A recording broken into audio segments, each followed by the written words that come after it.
Good evening. Call this meeting to order, the special organizational meeting of December 9th, 2025. Start with calling roll. Present we have Mrs. Bardenwerper, Mr. Krasnoff, Mr. Lee, Mrs. Jacobson, Mrs. Flynn, Superintendent Testani, Mr. Asa, Ms. Rinaldi, Ms. O'Neill, and myself, Jennifer Maxon Kennelly. If everyone could please stand for the pledge.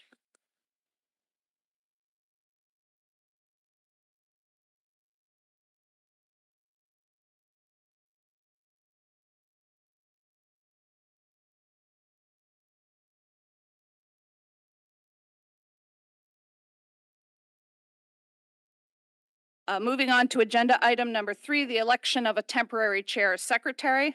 Recommended motion that in accordance with the bylaws, Superintendent Michael J. Testani serve as temporary chair and secretary during the election of board officers. Moved by Mr. Asa, seconded by Mr. Lee. All in favor? The vote is unanimous. Thank you. Good evening, everyone. At this time, I will take any nominations for board chair at this time. Mr. Asa, I nominate Mrs. Jennifer Maxon Kennelly.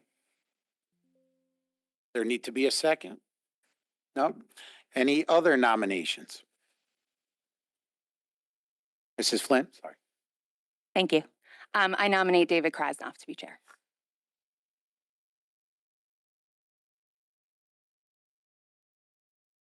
Ms. Maxon Kennelly, do you accept your nomination Mr. Krasnoff gave to you? Okay. I do.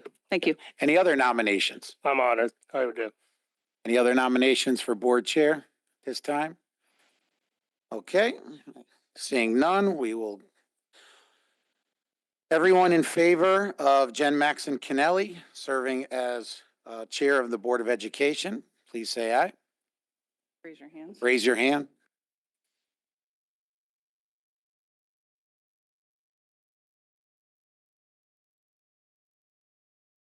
Okay. Everyone in favor of David Krasnoff as Board of Education Chair, please raise your hands. Do roll call. Okay. Just going to confirm. So for Jen Maxon Kennelly, Jackie Bardenwerper, Jason Lee, Tracy Rinaldi, Jen Maxon Kennelly, and Nick Asa, is that correct? And for David Krasnoff, Jennifer Jacobson, Katie Flynn, and Kristen O'Neill, is that correct? Okay. 5-4, Jen Maxon Kennelly is chair. At this time, I'd like to take any nominations for vice chair of the Board of Education. Mrs. Flynn. I would like to nominate David Krasnoff for vice chair. David, do you accept? I'm honored to accept. Are there any other nominations? Mrs. Rinaldi. I would like to nominate Mr. Asa for vice chair. Asa, do you accept the nomination? I do. Okay. Any other nominations for vice chair? Okay, seeing none, we'll do this in order this time. For Mr. Krasnoff, all in favor of Mr. Krasnoff as vice chair. Okay, David Krasnoff, Jennifer Jacobson, Katie Flynn, Kristen O'Neill, all in favor of Mr. Asa for vice chair. Mrs. Bardenwerper, Mr. Lee, Mrs. Rinaldi, Mr. Asa, Mrs. Maxon Kennelly.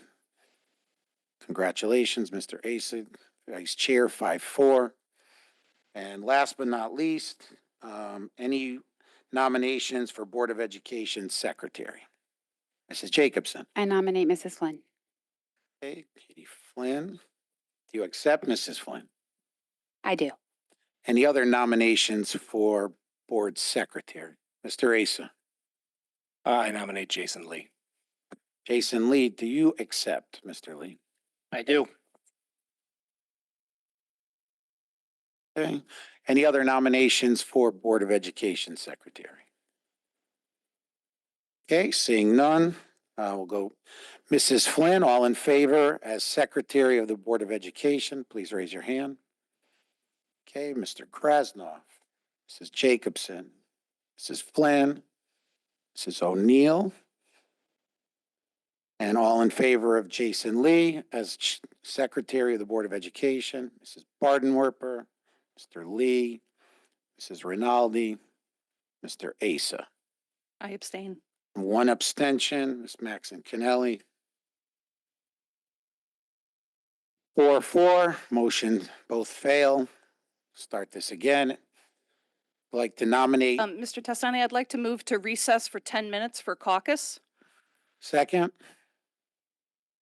Yes. second by Mrs. Jacobson. All in favor of a 10-minute recess?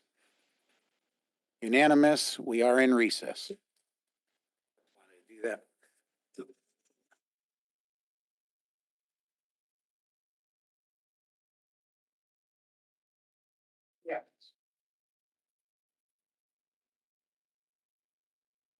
Sounds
recess. The time is 6:54 PM. And we lost one person, okay. Mr. Ace is back.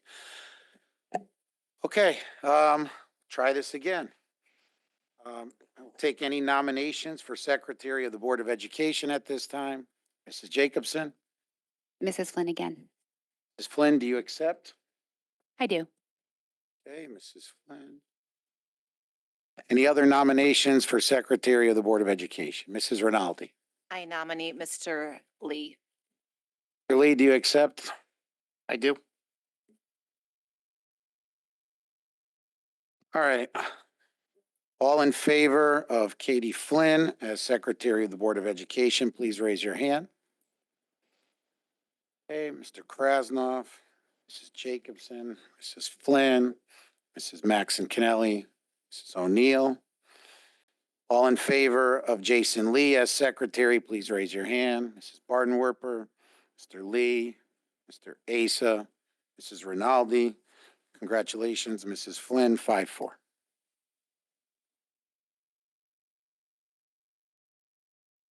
Okay, at this time, I will turn the meeting over to the newly elected chair, Ms. Maxon Kennelly. Guys want to switch Okay. all your seats? We'll do it when we adjourn. Okay.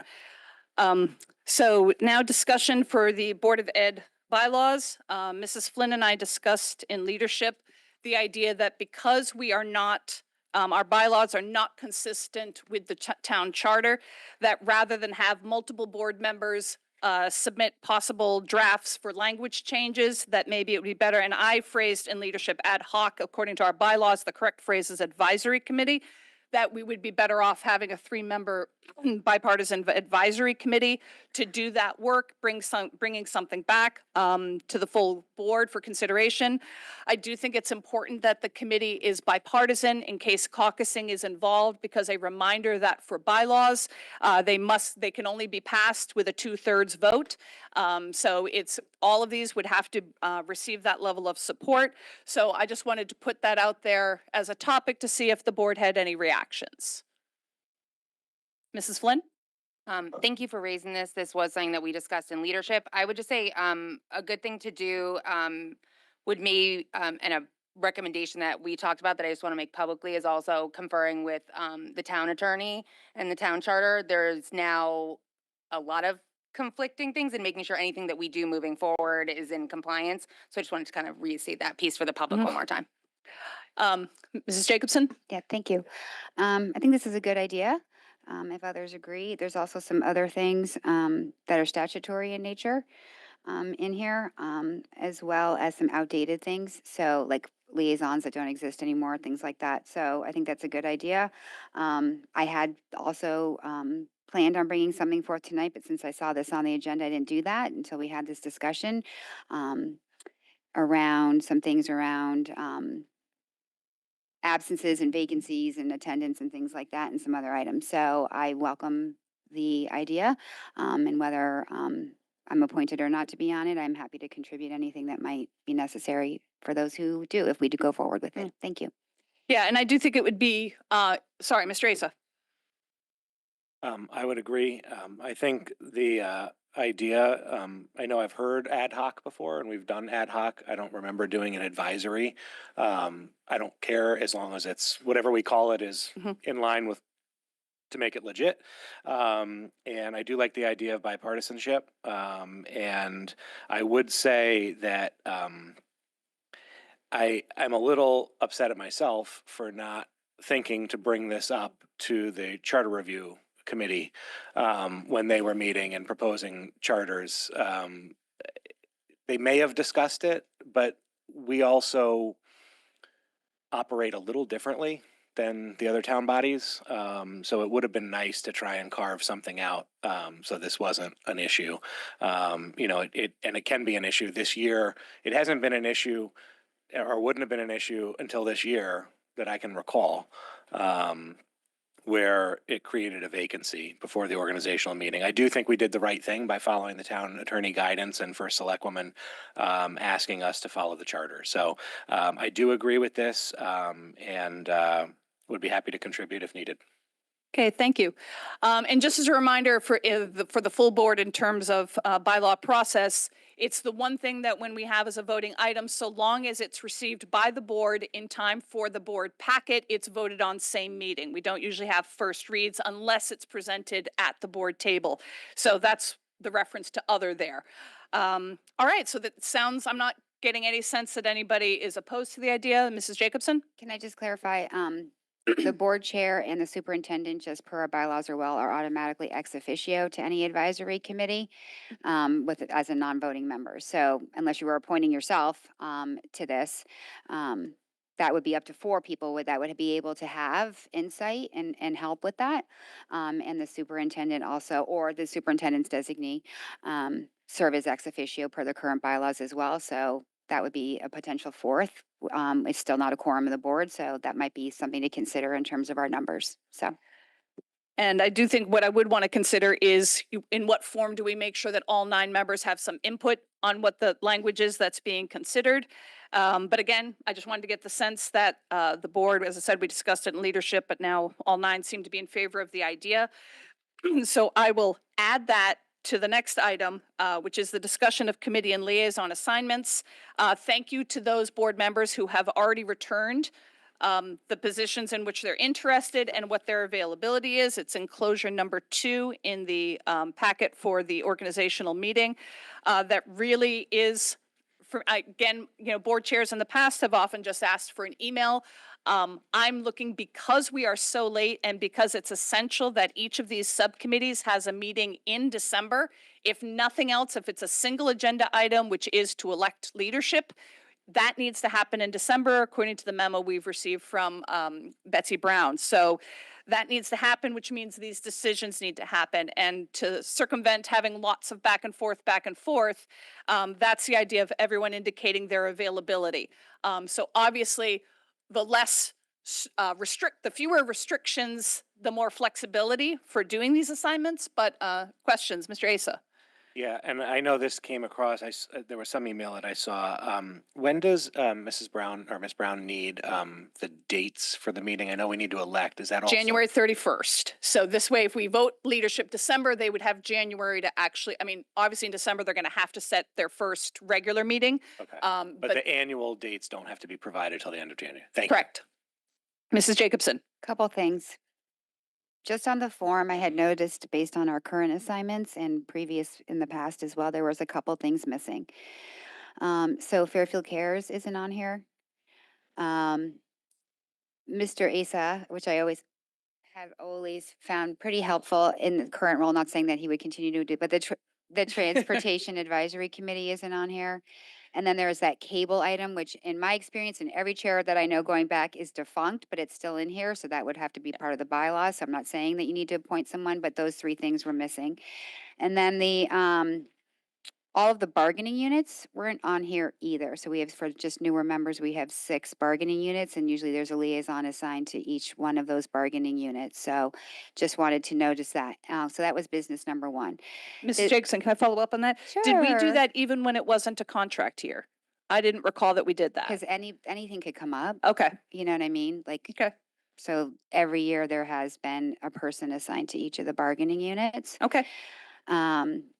So that was number 1. Number 2 was in terms, just for the public, it's very difficult because normally we do this in November.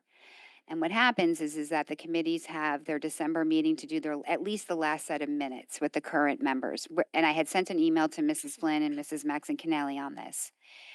If there's no changes, then it doesn't matter. They just keep forward and they can do it, or if there's a quorum. The problem that we have is that there needs to be, in my opinion, and this happened last year with Mr. Ace on policy, a transition meeting where the current existing people are in a room with any new people in a room so that the existing people can do those set of minutes so we don't have a FOIA compliance issue. And then those people can therefore vote on the next set of minutes because they were in the room. So last year, Mr. Asa attended policy just as a BOE member, but then could vote on that next set of minutes because he was present. So because we're in this weird space this year of December, this normally would have been taken care of in such a manner. So to your point about convening, the current committees all still have a quorum where this can happen as place. Otherwise, I don't know how where there's a big change, how those minutes would get approved. So we discussed that in leadership as well. And what, again, this was the opinion of Mrs. Flynn and myself, only two people in the room, but because I view next week as being really tough, and I'm not about to suggest that anybody have their meeting during the holiday break, that it be the responsibility of the new members to listen to the tape. And that they will be asked, because I think that means everyone is attending a minimum of 2 meetings. Because again, I don't know what is going to be coming in terms of requests. So therefore, who knows how many committees you might be on, how many committees you might be exiting. I don't think it's a fair, if an existing member is moved to another subcommittee and chooses to attend the prior committee to advise on minutes, that would be great. But otherwise, I think what the charge would be, this is again what Mrs. Flynn and I discussed, what the charge would be to the new subcommittee, that you are responsible for listening to the tape and voting on the minutes, or Who- at the who very would write least, them? or, Who's going to write them? well, we still have all secretaries are still existing board members, so they would be expected to produce those minutes. Correct? So that would be my expectation, that those committee minutes would be produced by the current as in 24, 25 subcommittee. I think it's unusual to ask members that weren't at meetings to vote on minutes, but I don't know why there can't be a transitional meeting. So, but I wouldn't be opposed. I'd like for just- I- facilities, so just for an example, we have a regular meeting, so that is already set for November 17th. I mean, December 17th. So that is still a regular meeting on the calendar to happen. So, Except that the membership of that December 17th yeah, it could be. body, I can't assume that if someone is leaving that committee that they're going to be in attendance at it. I'm just saying facilities has a December 17th meeting. I think we'll get through it. Mr. Krasnoff. In terms of CES, I see a 2. The only town I know that has 2 is Bridgeport, but we could have 2, I It's guess. my understanding that there were 2 members. We were eligible for 2. We didn't usually seat 2. Yeah, no one but Bridgeport does, but we could. We have the option to, but No, no one but Bridgeport does. No, and that's Someone wants to join me, or if I'm assigned to it again, they're more than welcome to. Nick, I heard you want to volunteer. Mr. Asa, I'm sorry. Yeah, that's all that was that eligibility as opposed to necessarily being able to. All right, so thank you for the corrections. So Fairfield Cares, Transportation, and FairTV, I was just waiting to see if I was voted chair so that then I could follow up directly with them. But as far as I know, the CAC too has been defunct. If you look at the website, it hasn't been updated in a few years. So that Cable Advisory Council, I don't know what's happening. It used to involve money from the state. I don't believe that's the case anymore. And the 6 union position contracts, 6 union positions will be noted as well. And so that will involve some contact, but I just want to end with, again, the request that anyone who has not submitted this, either to Mrs. Brown or myself, and I will get them all from you, Mrs. Brown, tomorrow afternoon, giving people time to consider this. And again, definitely please consider at the top of the page on that back, some of the expectations of the town and liaison positions. I don't want to assume what kind of time everybody has. And I know I'm just very grateful that in addition to all of the time that the Board of Ed regular meetings take, that this is something on top of that, and certainly respecting your time and want you going in with your eyes open to what the commitment is. Anything else, Mr. Asa? No, but just to Mrs. Jacobson's good point, if you haven't sent it in to add those collective bargainings, and for those of us that did send in, I will resend in mine, so. Okay. All right, next item on the agenda is number 7, discussion of draft 2026 Board of Ed calendar.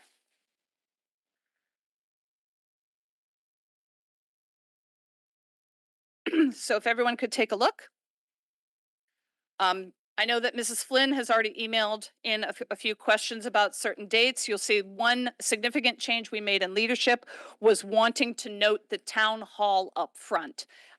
Obviously, things can come up. We can ultimately decide to cancel and move it if there's something a topic of particular interest to the public where we see the need to move it. We had also discussed possibly trying to move that self-evaluation to February. So those are a couple of dates already. I know that there might be a question about, but otherwise, if I could take your feedback on anything else you observe with the calendar, Mr. Asa. Yeah, sorry, I was just looking at the calendar, so I might have missed something you just said. So if I did, you can slap me. But the August 25th meeting is generally when school's starting then. I would suggest that we move that to, I hate doing it on the first day of school, but it kind of makes sense. That we don't, that's the last week of summer vacation. So I would say my preference would be to move that to September 1st. Mhm. I don't know how any other board members feel. I know that does put 3 meetings in September. And it is what it is, but I know personally, I don't think I would be able to attend the Tuesday, the 25th meeting. Mrs. And then- Jacobson. oh, Oh, hold I'm on. sorry, Mr. Asa. Yeah, and then the other thing I wanted to bring up is, I can't remember if it was last year or the year before that we switched to a 7 p.m. start. And I know we talked about other times and, you know, those people that may commute, having trouble getting here if we had an earlier start time with executive sessions and everything. I wanted to float to the 8 of you and see if any of you would be possible to do 6:30 start.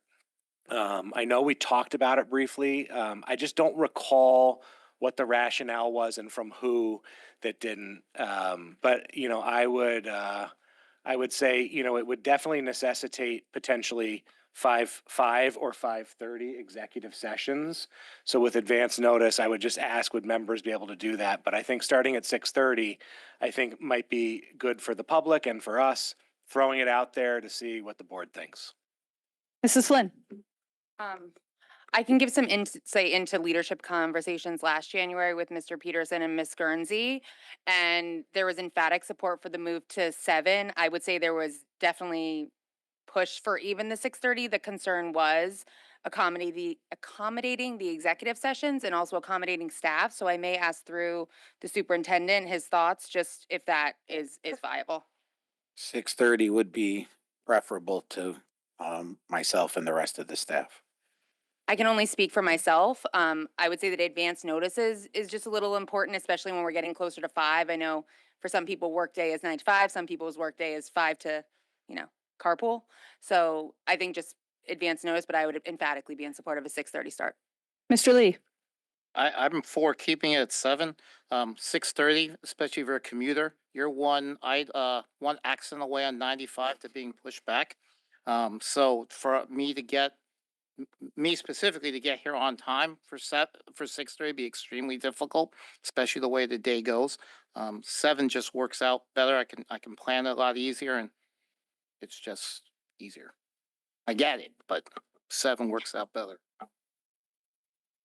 Mr. Krasnoff. I would also have to agree with Mr. Lee. I do like the idea of 6:30, but I sometimes like to get here early to prep.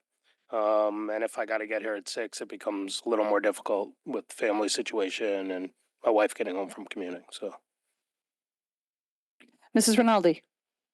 I would definitely prefer the 6:30, so it makes it much more difficult having very late meetings into, the hours of the night, and just being an early riser and also commuter from New York City, 6:30 really does work much better for my schedule, and sometimes also having a sitter that is needed. Mrs. Bardenwerper. I would also be in support of 6:30. Again, just having little kids, if there's any chance, you can maybe see one of them. I would take it, but I have a babysitter no matter when the meeting is, so it doesn't really matter. Okay. Either on, Mr. Lee. I'm willing to change to 6:30 if we all can guarantee that we'd be done by 9:30, 10 o'clock latest. I can make that, but I want to guarantee, because 6:30 for you saying that I don't want the meetings to run late. They're actually at that time, they could still run until 11 o'clock at night, right? So if you can tell me, Okay. Mrs. Flynn. Can I just ask a procedural question? Because now that we're talking about minutes and the town, this is listed, I'm noting changes and no one's made any amendments yet, but this is listed as discussion.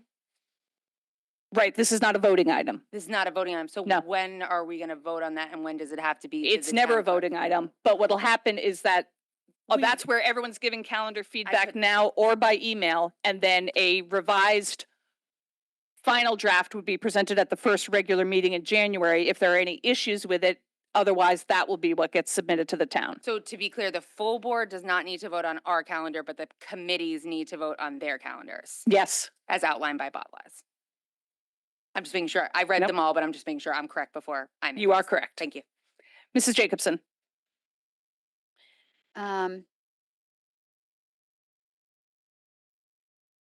So a couple of years ago, we thought that making the town halls flexible, based on public interest and timing was a really good idea to best serve the public. I hear you about rescheduling them, but we know that getting a quorum, on off nights can be challenging for people if it's not on the calendar, so I understand why putting it back on. So I'm okay if everyone feels like putting them back on at a specific time. The other questions I have, Mrs. Maxon Kennelly, is, I'm confused why there's 3 missing meetings from this calendar. So was that discussed in leadership, taking them off? It was not. Okay, so we're missing the second meeting in March. We're missing the first meeting in February. And we're missing the first meeting in November, which I find particularly problematic given everything that's going on in the fall and all of the statutory requirements in November. So did you know that these 3 meetings were gonna be off? A few days ago, Mrs. Flynn and I received a draft. And at that point, I wanted to wait to bring it to the full board. But we did not have input on that board calendar. It was created, and so now we're collecting the feedback and we can make adjustments. Okay, so can I just, I guess, through the chair to Mr. Testani, were you the one who made these dates? No, we just put them together. Because it doesn't follow what we do, right? So again, it's March 24th that's missing, guys. February 10th that's missing. And November 10th, 2026. Sure. February 10th, 2026.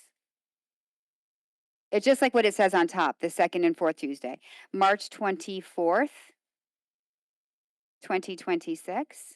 And I don't know, maybe it was just missed or whatever. I'm not saying that there was any, I'm just noting them. And November 10th, which I'm very concerned about, 2026. So I'm noting that as input. So if it wasn't intentional for them to be off, just if we could add those back in. And again, it's always the case better to have things on and not need them. Versus not having them on and trying to surprise people with that, with those things. And Mr. Asa, I hear you about August 25th, and I'm just gonna raise the concern around that, given everything we went through this year and it continues to be, remember, we're always under that deadline to go to Board of Finance. And we usually come to the board several times over with the long-range facilities plan and all of those issues. And August 25th is really where we start to bring that to the full board for consideration. Like to have 3 meetings, one where we're kind of discussing it, one where we're doing a first read. And then, so that time frame for us would be collapsed from discussion, first read and vote. So I'm just raising a concern. And then also that September 1st, I don't know if we might ever be on another board's agenda, but we would probably be butting up against Board of Finance is my guess on the 1st. So just a couple of issues for consideration. Mr. Asa? Yeah, so to Mrs. Jacobson, I believe from my recollection over the past years, we have added those minutes. I believe Mrs. Brown creates this draft based on the board handbook. Because I think, correct me if I'm wrong, I think there's specific instructions in the Board of Ed handbook that we have. I'm not remembering everything, but something about creating this calendar. And I don't know how we asked Mrs. Brown a question, but I just want to make it sure that it doesn't, because that it wasn't necessarily a mistake. I think in the past, I do remember it coming to us, and then even when you and I were in leadership, I remember I think we added a meeting or we changed meetings, and it has changed. And maybe it was with Mrs. Vitale. I can't remember. But I do believe Mrs. Brown creates this based on the board handbook. Yeah, I want to say, and don't hold me to this, there might be this room was also, other town bodies were scheduled on those dates. I don't know how that could be because they are first and third and we are second and fourth. So go back to any of our meeting dates. There's always the 2 in March and the 2 in February, and November is really concerning. Okay, we'll take a look. Right. Mrs. Flynn, all set? Yeah.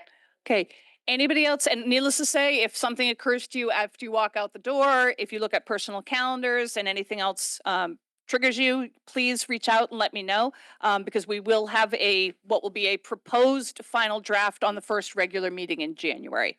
Okay, Mr. Krasnoff. Just looking at this and what we're dealing with this year, does it make sense to have December 1st as an organizational versus December 8th? Just to give time for the committees to get set and get everything ready versus moving it out. And it also gives us a little bit more free time in December. And I think and this again, Mrs. Flynn and I talked about this in leadership, and we thought we should stay with what is our pattern, which would be the second.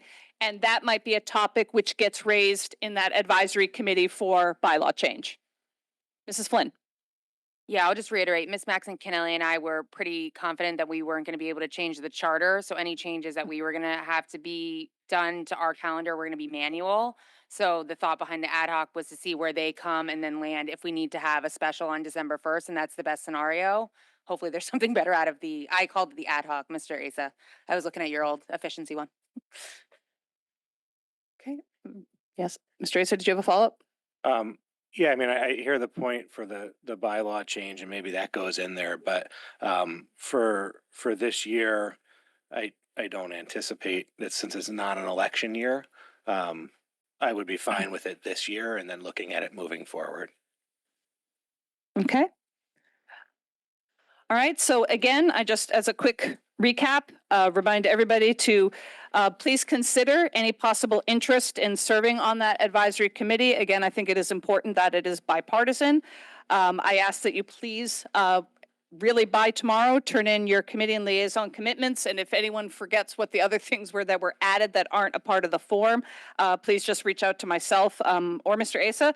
And then finally, reviewing the calendar and sending any other ideas, inputs, send that along to me so that we can have that draft ready well in time for the leadership meeting that will precede our regular meeting. Okay, Mr. Asa. Yeah, I'm sorry. So in the agenda, it says that town hall meetings March 19th, and then maybe you mentioned this, and then it's gray on here. Remind me about that. Yeah, we found out that March 19th, I believe Board of Finance is having a meeting. So that had been our initial suggestion. And then, so the agenda was formed and then the date was discovered after that fact. Mrs. Jacobson? So it might be nice to just get out into one of the buildings on March. I mean, or fire station or somewhere else and be out in a building and have a town hall in one of our schools. So, we haven't been in buildings a lot for meetings anymore. I know that sometimes for regular meetings, it's hard because of the mics and all that. But for a town hall, maybe we can go to another building. Yeah. And we've done that before. And I think that's, definitely a possibility if we don't find another date that works well. I think FairTV now enters the conversation where it didn't used to. So, in terms of wanting people to be able to watch it or watch it later, or Board of Ed members watch it later, having that capability to have it taped. But in any case, any final comments? Motion to adjourn the special meeting of the Board of Education. Moved by Mr. Krasnoff, seconded by Mrs. Jacobson. All in favor? And it passes unanimously. Thank you very much. Now, brief transition, and then we'll begin the regular meeting.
Okay, we'll call this regular meeting to order. Notice if I have the right agenda.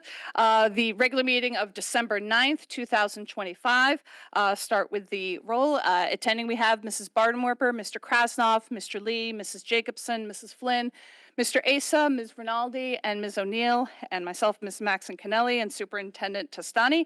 If everyone could please rise for the pledge.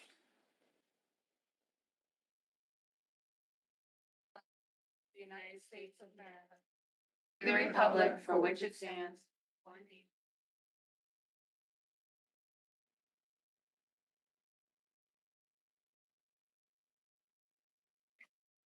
And starting with our first agenda item, number 3, as our student reports. And thank you for your patience, starting a little bit later than usual. But if we could hear from our representatives from Fairfield Ludlow.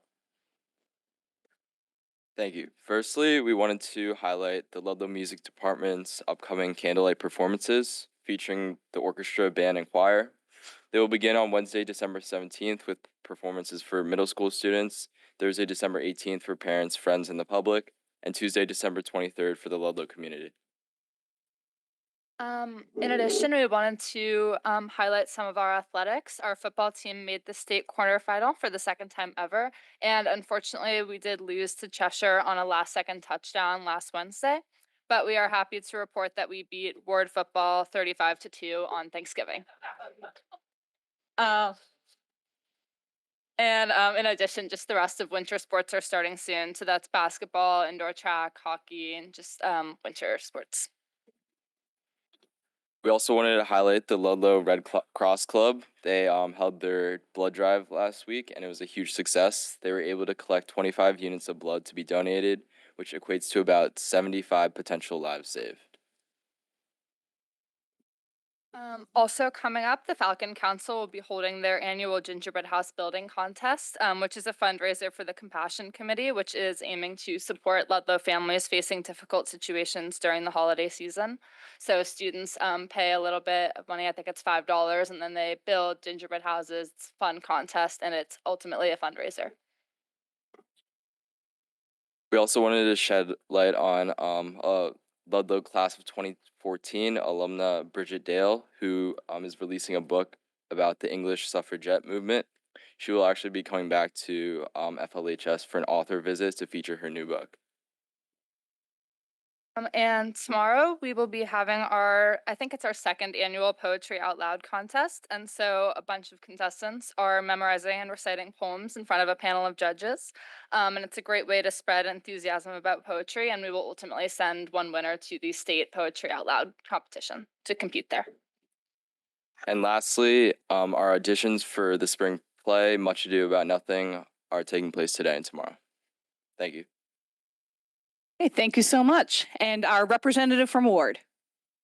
Good evening, board members. So the orchestra, band, and choir will be holding their carillon performances. The school-wide performance will be taking place on Friday, which will feature 2 performances. For the town, it will be next week on Tuesday. There will be a 6:30 performance and an 8:30 performance, and tickets will be available on www.fairfieldschools.org/performances. So please get your tickets soon.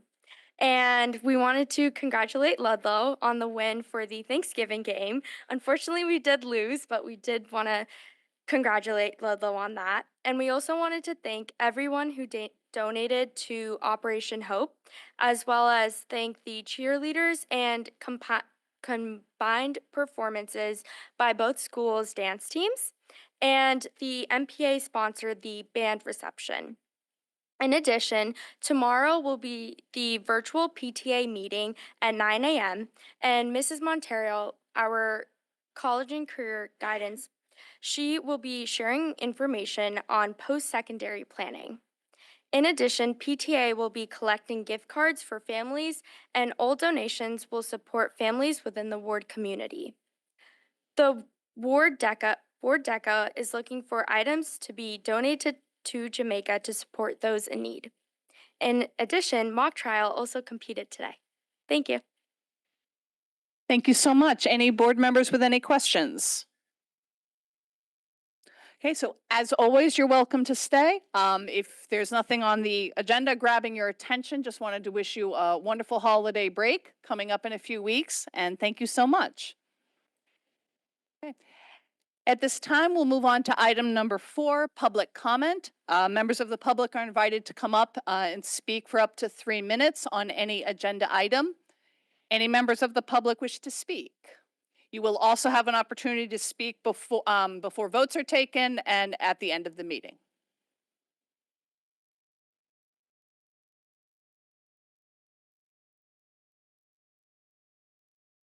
Good evening, Nick McGarry, FEA President.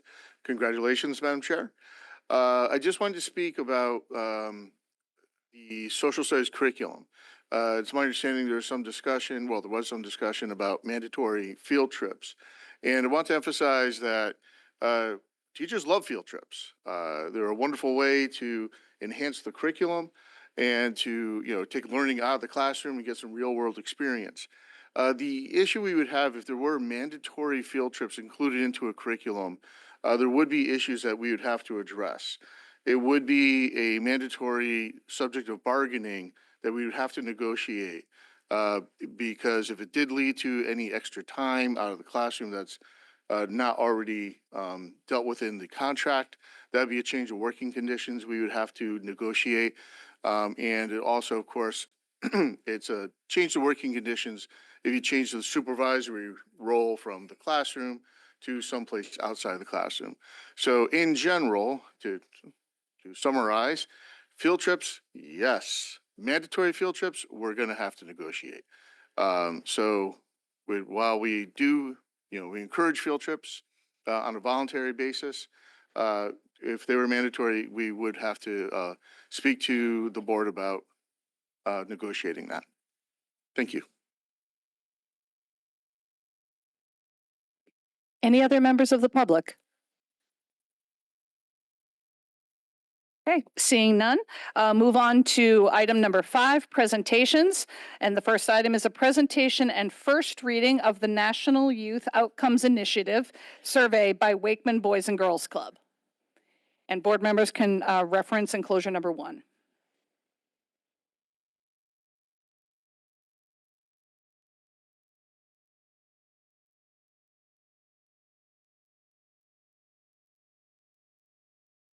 Thank you. Good evening. Oh, I'm sorry. It's okay. I'm just going to introduce you. Oh, Or you can introduce yourself. We'll have them introduce themselves. Thank you for the time. My name is Jeff Behringer. I'm the club director at the Southport Clubhouse. Good evening. My name is Gregory Dickinson. I'm the Chief Operating Officer for Wakeman. We are here tonight to seek approval to administer a survey to our McKinley Elementary School students. The survey is part of Boys and Girls Club National Youth Outcome Initiative, the NYOI. I'm going to talk a little bit about sort of our partnership with McKinley, and then Greg is going to go into sort of some specifics about the survey, and then obviously we're happy to answer any questions. Wakeman has partnered with McKinley Elementary School for the past 20 years. Through this partnership, participation in the program provides after-school care free of charge, provided students meet attendance, programmatic, and survey requirements. I'm going to skip through some of this. This is more related to the impact assessment that we were here a couple months ago that was approved. But I did want to sort of remind everybody about this piece here. Upon registering at Wakeman Boys and Girls Club after school program, specifically at McKinley Elementary School, parents agree to that Wakeman Boys and Girls Club may collect information via online or written surveys, questionnaires, interviews, focus groups, or membership application. Results of these analysis may be shared with Wakeman Boys and Girls Club staff, Boys and Girls Clubs of America, founders, and other community stakeholders to evidence club program member effectiveness and impact. Parents have agreed to this survey as a condition of participating at McKinley Elementary School.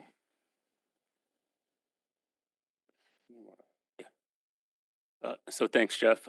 So as Jeff mentioned, we were here a few months ago and presented a similar presentation related to a different survey. You may see us up here again next year related to the same or other survey. So it's all kind of governed by our data sharing agreement with Fairfield Public Schools, our organization, and families. The specific survey that's in front of you today is, as Jeff referenced, our National Youth Outcomes Initiative survey.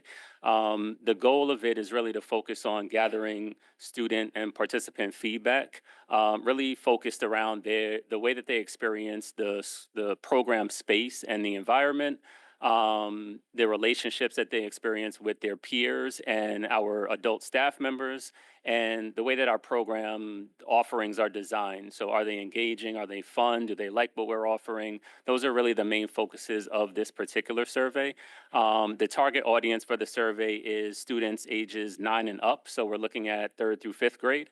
The survey results are confidential, so we do not get specific feedback about each individual student's responses. We get an aggregate data for the 3rd through 5th graders, and then that is kind of rolled up across our organization, 3rd through 5th graders at each of our clubhouses at McKinley, so we can kind of see trends and percentages across all of our 3rd through 5th grade participants in the organization. With your approval, we would look to begin administering this survey in the middle of February. So at this point, we'll open it up if there are any questions, concerns, comments. Just before we get started, I just want to confirm. So our vote for the survey, this is the national version of the survey. So this is not something we could amend if we wanted to. This is an up and down vote for this survey. Is that correct? Yeah, we received this survey through our national office, Boys and Girls Club of America, based out of Atlanta. So yeah, we're not able to amend this survey. Okay, thank you. Board questions, Mr. Krasnoff. Thank you. On page 7 and 8, there's a lot that refers to high schoolers. Is that something that stays in this or is removed? You said it's third and through 5th grade. Yeah, so they would just answer the applicable questions. So whatever doesn't apply. Yeah, then whatever doesn't apply, doesn't apply. And are people able to opt out of it if they want, or they have They to can fill opt it out of the survey. It's not mandatory. I mean, we encourage, because we want to receive the feedback, so they can opt out of the survey completely. And also, if there are questions that they're uncomfortable with or don't understand, they can opt not to answer those. So like if they check, they will not be honest, it's not going to be held against them. No. Okay. Yeah, there's no judgment. No. Thank you. Okay, Mrs. Flynn. Thank you guys very much. First of all, for all you do. Wakeman is a gift to our community.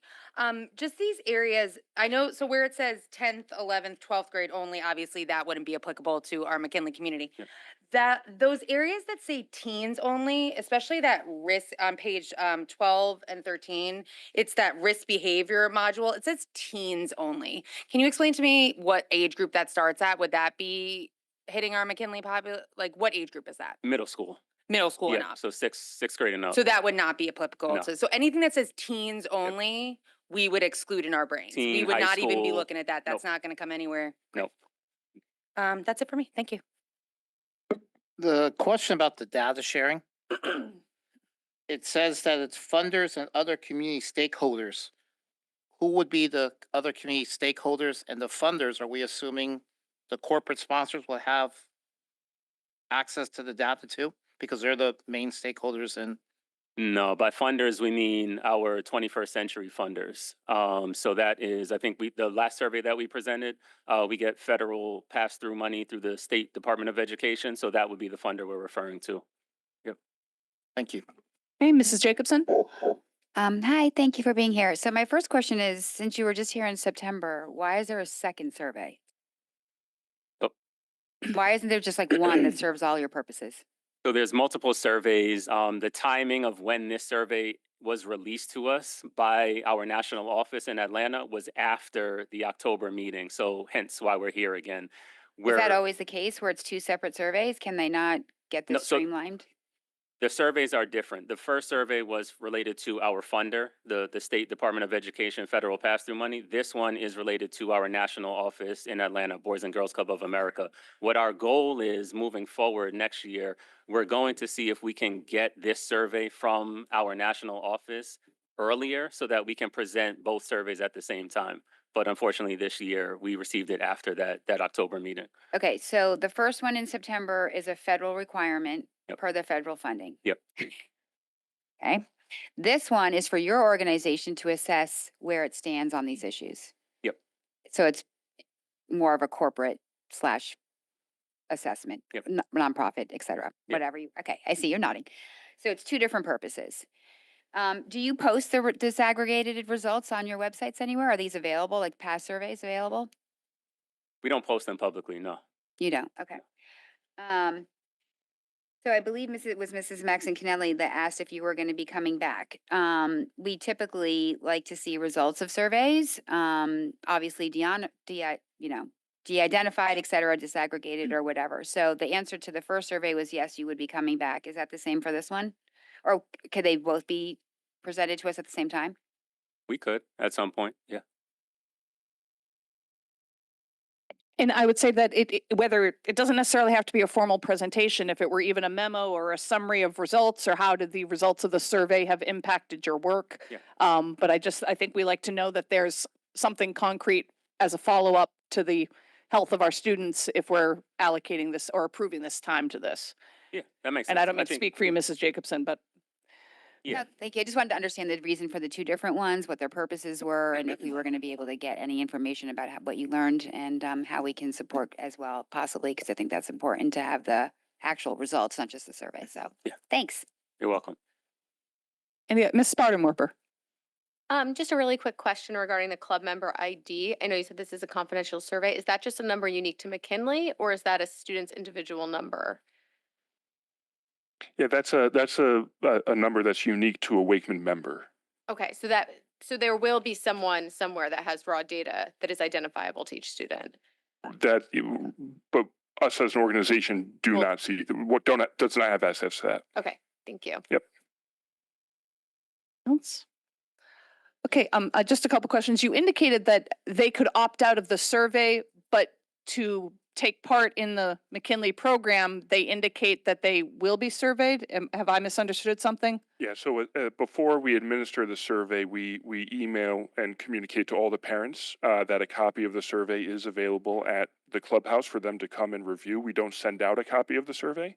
If they come and review the survey and they decide that they want to opt out and not have their child participate, they can do that. Okay, thank you.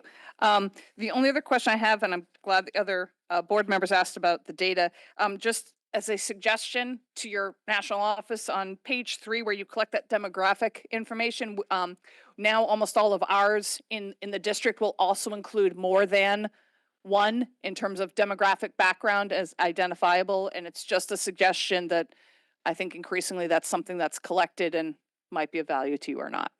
But, okay, if there no other questions? Mr. Lee? How come just McKinley? You guys are in the other elementary schools in town, no?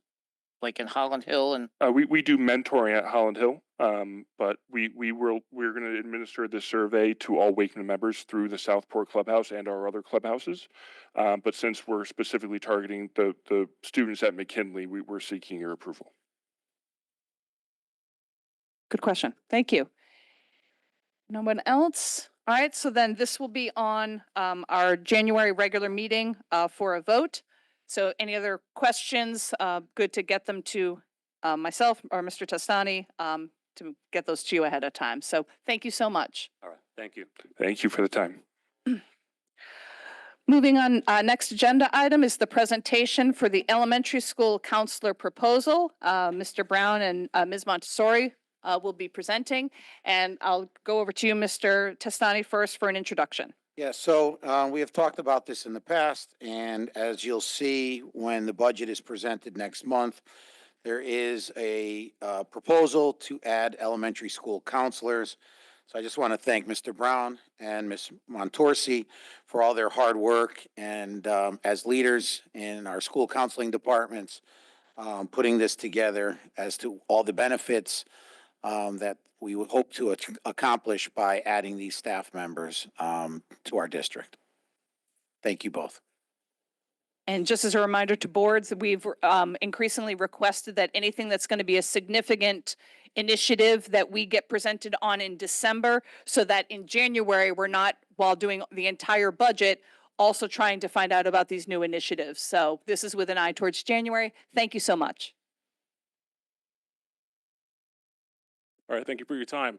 So Ms. Montorsi and I wanted to put this presentation together to be able to share some more information from our roles. So Dane Brown, Director of People and Personnel Services in School Counseling at Ward High School.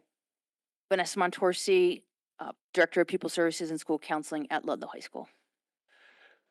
So in starting with the presentation, we took a look at our roles and responsibilities as well as the benefits of having formalized school counseling program as we're assigned to the different schools. So want to go through a few different bullet points, have all the different advantages here. School counseling is a vital role in daily operations for student success and comprehensive programs to enhance academic performance for behavior, safety, and emotional well-being and career readiness. A few different bullets that we have here in terms of the second bullet would be the Public Act 19-63 that further requires all districts provide students with access to comprehensive school counseling programs delivered by certified school counselors. We currently have that at the high schools as well as the middle school, and right now we're seeking to move that forward with the support in the elementary schools as well. At this time, we have a situation where students are able to receive social emotional support, student safety, as well as career readiness being implemented in the elementary schools that are, at this time, we want to be able to be more proactive and be able to deliver the service. Currently, right now, school psychologists and school social workers are becoming the ones who respond to any crisis within the schools. And oftentimes the awkward part of this is that this is the first time that some families are interacting with social workers and school psychologists during those crises. Some benefits from this being able to be available to our elementary school students is the implementation of social emotional learning. Right now, as it currently stands right now, they would be able to have more opportunities to be able to have support with self-regulation, coping skills, relationship skills, as well as decision-making. Counselors would be able to deliver social emotional lessons based on defined district goals, as well as being able to have foundations that correlate with higher achievement in terms of mental health outcomes. This also has a direct impact on being able to improve school climate and classroom functioning. So school counselors would be able to help manage classroom behaviors through consultation, skill building, and small group interventions. Schools counselors will also be able to support in that there are fewer disciplinary issues when there is more positive school climate that takes place as well. Teachers would be able to focus more on instruction instead of managing chronic behaviors within the classroom environment. Some other benefits here would be targeted support for our at-risk students. Counselors would be able to identify students who are experiencing trauma, grief, separation anxiety, bullying, as well as housing and food insecurity.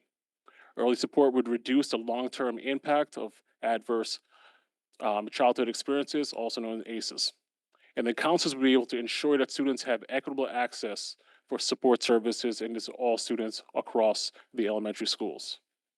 This would also strengthen the transition from elementary school into middle school, where students would have prior exposure to school counseling services and would be more receptive to engaging in middle school counseling. This would also ensure that there's a smooth handoff through articulations and communications as students move from 5th grade into 6th grade. In early relationship building, it would foster and decrease the stigma attached to mental health support, as students would be more apt to be able to reach out for help and support during the time of need in the event they are experiencing any trauma, grief, or any adverse situations. So we propose that 5 elementary school counselors would be able to work at 2 to 3 different elementary schools. So we'd be hiring 5 additional staff members here.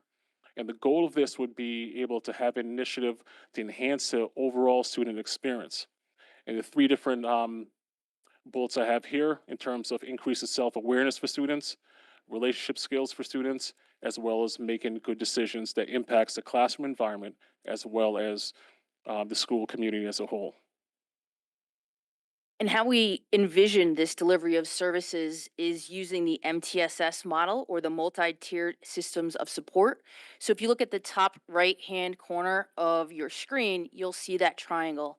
So the green area, where it's the widest area of the triangle, that represents our tier one, those classroom supports. So all of the students in the elementary schools would be receiving those tier one classroom supports. And that's in the areas of SEL, career, academic, and curricular types of focus. That next level in the tiered triangle, that level two, a more narrow area of students, probably about 20 to 30% of students would receive that tier two support. And that's more of like small group therapy like setting for those students. So this is where students would maybe be joining a group because they're dealing with some grief, or they're doing a divorce, going through a divorce, or dealing with social skills development. And then that tier through tier three, excuse me, that highest level of support is traditionally around 10 to 12% of the population, and that's where students would receive one-on-one counseling services.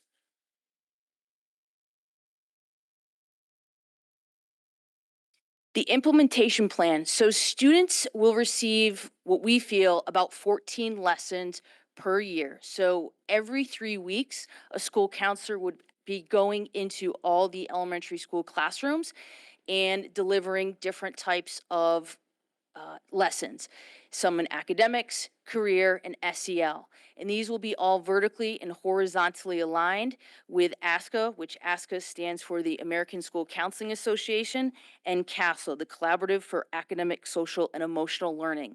These will be delivered through our online system, School Links, which we currently have actually in the middle school and high school now. And before you, you can see some examples of what those types of lessons would look like. So for example, for in the area of academics, for students in grades K through 3, this is when students are learning those foundational learning types of habits, which then will roll up into grades 4 through 5, where they're really starting to work independently, reflecting on how their behavior and mindset influences for student success. In the areas of career for K through 3, this is when students are starting to now identify areas that are careers that they really like, hobbies that they have an interest in. And then as they start to get older, they're taking a simple type of career interest survey and then looking at those interests, matching them with their own personal characteristics and traits, and then aligning them with maybe potentially what they would want to do later on. And in the area of SEL for K through 3, this is when students are starting to identify emotions that they're feeling, putting words to those emotions, which is very important now. And then as they roll up, they're really starting to reflect on their actions and their words, as well as creating meaningful relationships with their peers. I think beyond the classroom, and what I always like to say to families when we meet with them as they transition to our high school is that while teachers change year to year, a school counselor is consistent. So they're going to be having that school counselor with them their entire time through elementary. They'll roll up to middle school. There's going to be that transition period where their elementary school counselors can then meet with the middle school counselors as a handoff to have those really important communications. And the same thing happens from middle school to high school. So we feel it's really, really important to have that system in place. In addition to, as we know, students are going to attend school when they have those meaningful connections. So I think having this meaningful connection will really also have a positive impact on attendance and climate as well as in the schools. All right, and with that, thank you so much for your time, and we're happy to answer any questions you may have. Okay, any board members have questions? Mr. Asa? Thank you for this presentation. I just want to highlight how important I think this work is. I do like to see this move towards the elementary level. I know countless families, including my own, that have benefited tremendously from some of the work that you've highlighted in here. And I've always said that I wish this was more readily available throughout the elementary level. It is so important to help the kids I love the idea of the approach of being proactive and building these skills. And I think it will also be able to help us identify more children that need sometimes even just a little thing. But I do see and have seen firsthand how stretched the people are that are doing this work at the elementary level. So I applaud you for this. I don't know what the number is going to be, but I can tell you that I wholeheartedly support this approach. Thank you very much. Thank you. Okay, Mr. Krasnoff. Thank you for the presentation. I echo a lot what Mr. Asa says, but also for the public, because I know we have some services available currently. Is there any way you can just go through the difference between what we currently have and what is being proposed, just so when we are aware and also the public's aware of the difference? Sure. Thank So in the triangle that you saw, where the green is on the bottom, there are no green services right now. Really, those services are being delivered at that tier 2 and tier 3 approach. So students that have potentially a 504 or IEP and they have these services that are part of a legal plan and document, that's who's currently getting these services. So this is more of a proactive approach, as we just discussed.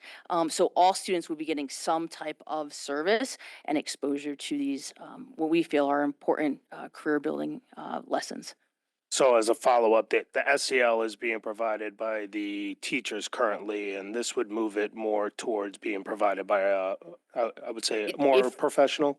Is that correct? Yeah, I would definitely say that more professionally, if there's really that many SEL services or lessons being addressed at this time.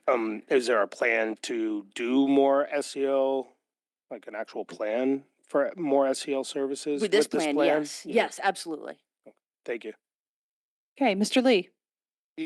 Great plan, appreciate it all. Basically, though, this plan is the change of times, right? We wouldn't be sitting here 10 years ago with this kind of plan. It's just showing where the future of our future students potentially are leading right now. We have a lot more kids in need for whatever reason, a lot more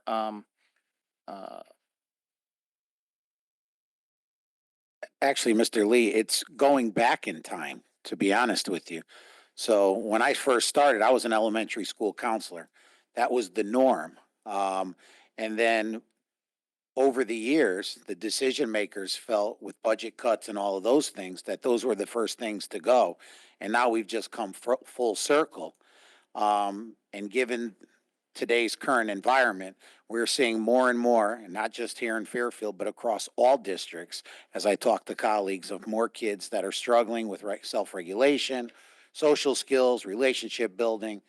There's a lot of the reasons why. We don't need to go into those when it comes to technology and social media, video games, and all isolation during COVID.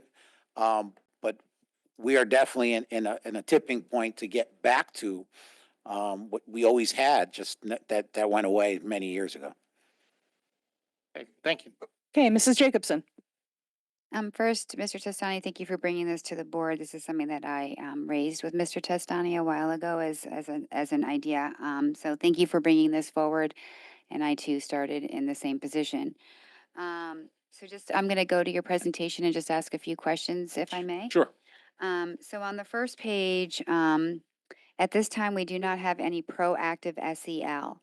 So later on, we're going to have a district improvement plan presentation where we're told that there's explicit SEL instruction happening. So I just wanted to reconcile what you meant versus something else. And I can speak to that as it was one of my slides. So it's currently being delivered by classroom teachers, by school psychologists, by the social worker. This would formalize this to be delivered by a school counselor who has a training there, and this would actually be able to have a more comprehensive plan for delivery based on what's currently in place right now. Okay, so you're talking about a consistency. Correct. matter. Okay, thank you. Thank you. I didn't want anyone to think that isn't happening when it is. So on the second page, where it says counselors can deliver structured SEL lessons aligned with district goals. I know we haven't had this on our agenda in quite a while, but can you just speak to what some of those goals are? Sure. I know on the district improvement plan, going to your SEL comment, there is an entire section on the district improvement plan about SEL. There's also what we've made a really conscientious effort to talk about career alignment. And part of that is we did a huge push last year with pushing out the different pathways. So part of this, the career pathways. So part of that is to really prepare our students for what their life is going to look like after high school. So this is in alignment with that as well. Okay, just for January, I mean, I don't know, I'm just gonna start doing some follow-up questions and maybe I can just submit them, just if we can get more like an actual stated goals, right? And how you're gonna measure this initiative. Going on to the next page, so love the whole classroom, small group and individual. Have you parsed out with the 5 FTE that you're going to be bringing forward distribution of those 3 tiers? Not yet. Okay. Do you think you'll have that by January? Well, it's all based on sections. So the number of sections in each school, and then we would have to figure out from there. And if there is a school that has, if 5 per se, we do have options if we needed to go part-time somewhere, but we think 5, given the number of sections we currently have in K through 5, divided by the number of touch points during the year we'd like to see, we think 5 will cover all the schools equitably. Okay, just also just for January, I heard a lot about the SEL component and the regulation and supporting and psychologists and social workers and more the like red and yellow buckets than the green buckets. So if I would like to just in terms of a budgetary support item, what that looks like a little bit more, because I think the tier 1. Are you looking for like a scope and sequence in a way? Yes. Sure. That tier 1 is something that's really important to me, and what I would worry about at this point in time, without having a little bit better baked out a little bit, that they could just get pulled to do more of the crisis and that. Do you know what I'm saying? Versus the tier 1. And so I'm going to really want to protect that tier 1 a little bit. In Well, I terms think of I think the plan is that's the prevention side, right? Sure. Yeah, Right. exactly. Okay. Well, and that's going to be critical, that they are not going to be the responsibility of the building principal. They will be the responsibility of these 2 folks, so that if there's anything that begins to remotely look like, hey, I'm getting pulled, I'm not able to go into the classroom to do this, this and that, Okay. then we would have an immediate response and have a conversation. That would just be my Yeah. concern, like Oh, out of absolutely. the gate on this. We and appreciate protect- that concern. Okay, Thank you. thank you. Thank you. Believe me, I want all the other indicated and the tier 2s and 3s to be taken care of too. But if we're going to make this investment on the prevention side, I'm going to want to protect that tier 1 side. Understood. Thank you. And you said that you have 14 lessons. Obviously, that's not in here. You're the scope and sequence. So even if we have something for January, so that we could see pre-K, K 1, 2, 3, 4, 5, what these By 3 grade level and- academics, career, SEL a little bit, just got a better baked out plan. Because I'm fully supported. This is a beautiful concept. Just looking for a little bit more of the actual measurable goals, the metrics, and just how we're gonna do that a little bit. And you're claiming here that you're gonna reduce our chronic absenteeism. I applaud that. By all means, hold you to it. But my question on the last page is, by addressing the root causes of absenteeism, anxiety, mean behavior, and disengagement, do we actually have a needs assessment that tells us that is it versus vacations or whatnot? Do we know that? No, For I some don't have, students, I'm sure I that do it not have is, the but- data. I okay, do not have the hard data for you. Okay, all right, I was just wondering if you actually did have it. 'cause No, That no. would be super interesting. Okay, so, thank you both so Sure. much. Thank you for Excited to your- See how this comes together. I hope we can pull it, by that, but, thank you. Super excited. problem. Thank you. Okay, Ms. O'Neill. Hi, thank you very much for this. I'm very excited. to see something that takes our students' social and emotional needs and has a proactive approach, especially, I can say in my house, we have dealt with school avoidance. So anything that would be proactive, I think is so, so important.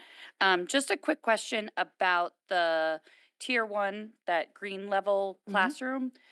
Would that be something that is mandatory, or would parents have the option to opt their children in or out? We haven't discussed this further. I think there's always the opportunity to opt out. Okay. I know sometimes in health classes they can opt out of certain subject areas. I would hope people wouldn't want to opt out of this because I feel, as it sounds like most of you feel, this is very important. Yeah, it's just, And this is more about availability as well. okay. Mrs. O'Neill, I think that what we're looking for is 100% participation. Whatever the lessons that are administered are not going to be controversial in any way. I mean, we are targeting a kindergarten through fifth grade audience, and I think everything that we do will be age appropriate. And obviously, we'll have our folks vet everything prior to anything that we land on. Thank you. Okay, Mrs. Flynn. Thank you very much for the presentation. I'll echo the concerns about, for all good things, and there were a lot of good comments. I would echo the concerns about tier one.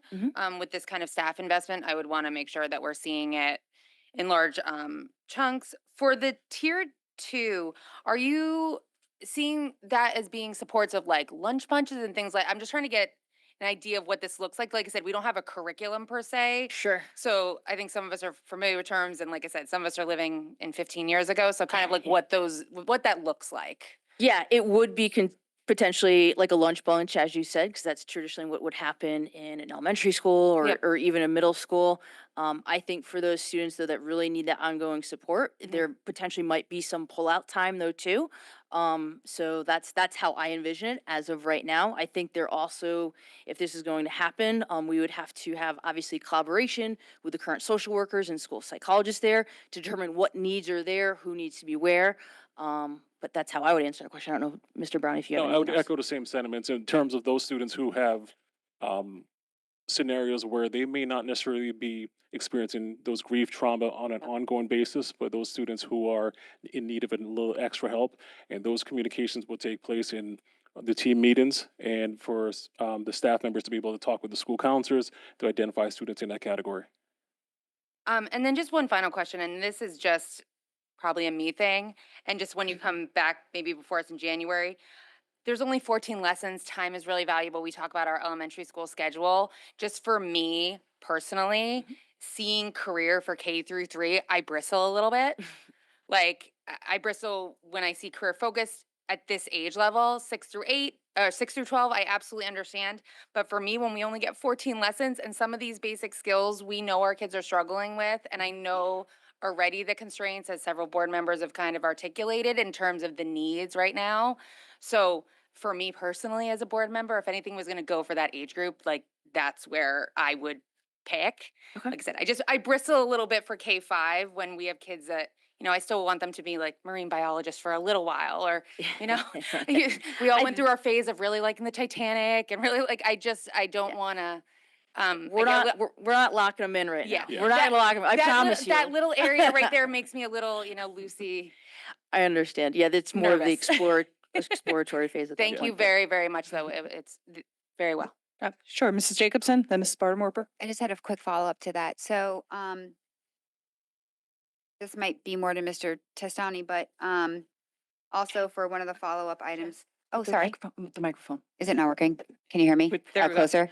Okay, sorry. One of the follow-ups for January 2 would be, exactly where would this time come from? It would vary. We're not looking to pull it from anything specific. We know that time is valuable at the elementary school, so we would spread it out. So it would hit all different areas throughout the year. What would be the time block for the 14 lessons? We have not really discussed that, but I would think it would be a 40-minute or so time block, give or take. So basically, it's like another special, Well, it's but only every 3 weeks. every 3 weeks. It would be, could be, yeah. I would prefer to have the teacher stay present in the room, because then they can help observe afterwards if there's any behaviors that students exhibited to refer them to the counselor. Going back to the tier one, the, these folks are not going to serve as special education students. You know, we already have social workers and school psychologists that do that. These are for the students that are just, as Mr. Brown mentioned, need a little extra support for whatever they're going through in their lives. But also the main goal is to get out these consistent social emotional learning lessons that we know vary when it's left up to the classroom teacher. And that's no knock on the classroom teachers. This is not their area of expertise. No. They're trying to teach all the other subject areas.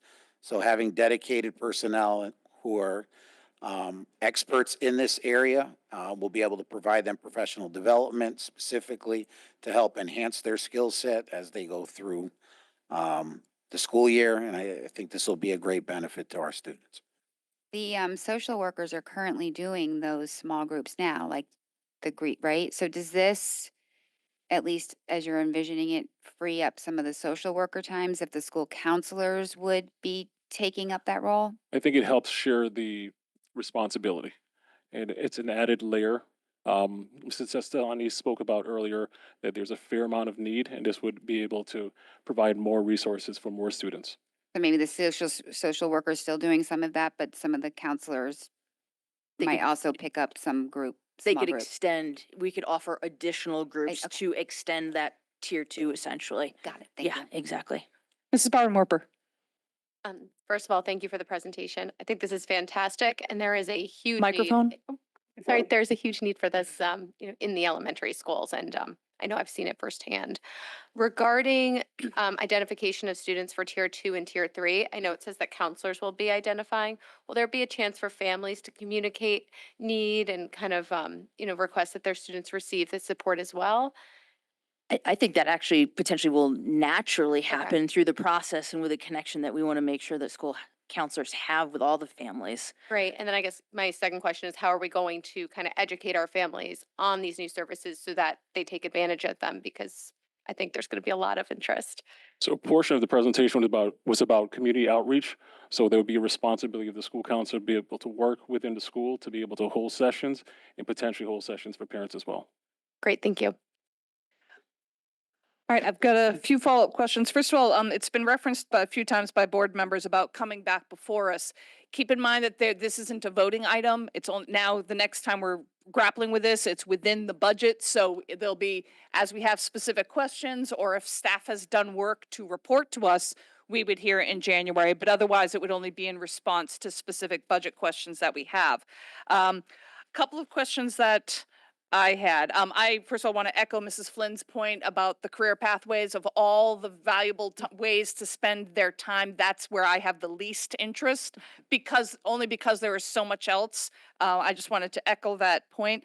And also I'm curious about on the third slide, and I don't expect that you have an answer yet because I think it's still a little, not quite in its infancy, but in terms of the hardcore details, how we're going to have gathered data to evaluate the effectiveness of this, and perhaps where if we're ever asked for additional allocation, if the administration discovers that time needs to be spent prioritized in a different way. I was wondering, what type of data are you perhaps going to gather this school year to use next school year to measure against?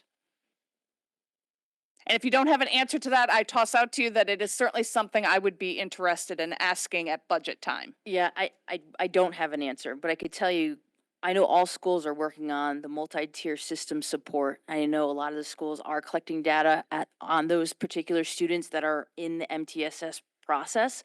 I would assume some of those students would actually be part of the students that are going to be working with, which hopefully the new school counselors that we would have on board next school year. And I think looking at those students individually would be important to gather data on them, both qualitative and quantitative. That could be potentially some data. And again, I'm just speaking off the cuff here. And I totally get that. That's why I wanted to give you the month heads up that that's definitely something I might, I'll probably be asking for more information on in January, because I do think it's something that the board would be keenly interested in, because this is almost a major initiative, and I think it's one we're all excited about, but we still want to be able to measure, how it's succeeding. And I do appreciate Mr. Tassani's point that this is not a fill-in for special ed services. This is not someone coming in to fulfill a para role. It's quite different from that. One thing that I did not see in this, and it's something we've talked about in policy quite a bit, which would be specifically the role with fifth grade students in terms of helping them to select their sixth grade courses, as we're looking to encourage students to pursue a challenging curriculum, that students who might be on the fence about one course versus another, that this counselor could play a really pivotal role in helping with that. I'm thinking, of course, of the role counselors play in middle school and in high school. Sure. But it's something right now, I'm not positive if it's only the classroom teacher doing that, but just wanted to add that. Thank you. And so who is it that would be evaluating them? Because at first I'd thought it would be school administrator, but based on what we heard here today, would the two of you be the ones who are their evaluators? I think it would be a combination of the building administration and possibly these two folks. We haven't really gotten that far into who's going to evaluate, but I just want to make sure, as Mrs. Jacobson mentioned, that they do not deviate from the intended role that they're intended to serve. That could quite often happen. We've seen it in other roles that it morphs into something that it was never intended to be. So removing just that, because it's hard as a staff member that when your principal's telling you to do something and that's the person that you report to, you do it. Just having a buffer between that will be helpful. And just two last questions. Obviously, consistency is something you've mentioned. I think that's really vital that we know all of our schools are getting that, but then that also implies the creation of a curriculum. So is that something that who would be in charge of creating that? And when might that be ready to come before us? Sure. So there's a curriculum we can actually purchase through School Links, which we already have as part of our system. So we would then purchase the curriculum through them in collaboration with that curriculum, with myself, Mr. Dane, and some of the elementary school counselors. We'd make sure that it's inputted through the elementary schools. And we have had the opportunity to be able to preview this curriculum as well, and it was quite impressive what they offer in School Links. And this would be coming before us in the spring? Yeah, I mean, first, you guys are putting the cart before the horse. We need That's true. We need the positions and before we do all this legwork and then nothing comes about. Fair enough. Last question I had was for the academics component. It would very much be my hope that that would not be independent time, that those aren't taught as isolated skills, but as part of a curriculum lesson. So that if you're doing a lesson in social studies and you're working on one of these skills, that would be where the social worker might perhaps in collaboration with the classroom teacher. So because again, we know how tight we are for time, and I wouldn't want them.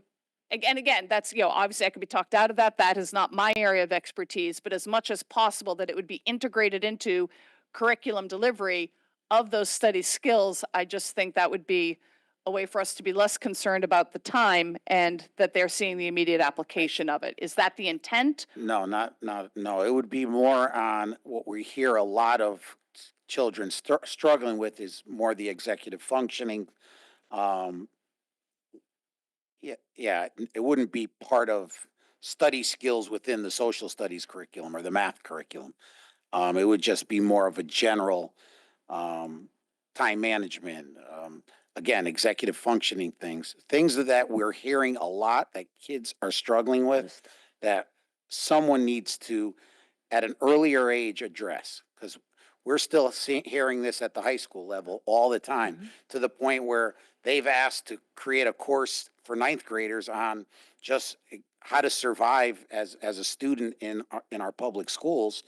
That kids are just overwhelmed with time management, organization. So this is something that we can address earlier on, so kids are better prepared in that transition to middle and then ultimately high school.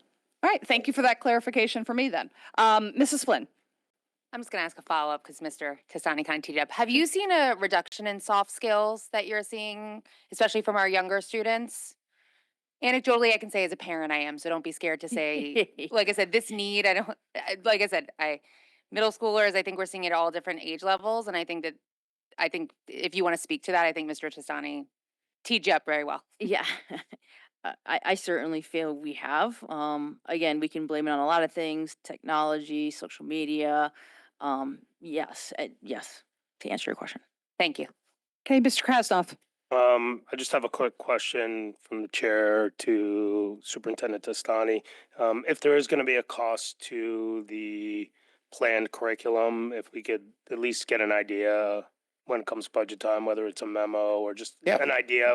You know, if it's a large amount, it's got to obviously be in a budget, but if it's a very small amount, you know, instead of just seeing it in the spring, because I would love to look at it as a full package if possible. Absolutely. I appreciate it. And there'll be an offset at some point because then it would then take away from currently what we're utilizing. So it would just be a shift in resources. Understood. Thank you. Okay, Mrs. Jacobson. Sorry, just one last thing. Jumping back to something Mr. Testani said earlier. So just not to surprise for January, based on your point in the role. Normally with budget, when there's a new position, we do see like a job description. So that might be something that would help kind of visualize what you're thinking around that. If we could get a sample for during Sure. as one of the, I'm sure that'll be one of the budget questions. Sure. And if we could also, even if it's not coming to us for approval, I think that we would like to see what the curriculum looks like. So we should be able to get access to that somehow at some point. Sure, that's not a problem. Thank That you. works. We have a quote already for the curriculum too, so you're welcome. Anybody else? All right, so the next time we'll be talking about this will be as part of the budget process. Thank you so much for coming here Thank you. tonight. I think this Thank you was for your very time. helpful to hear all of this. Thank you.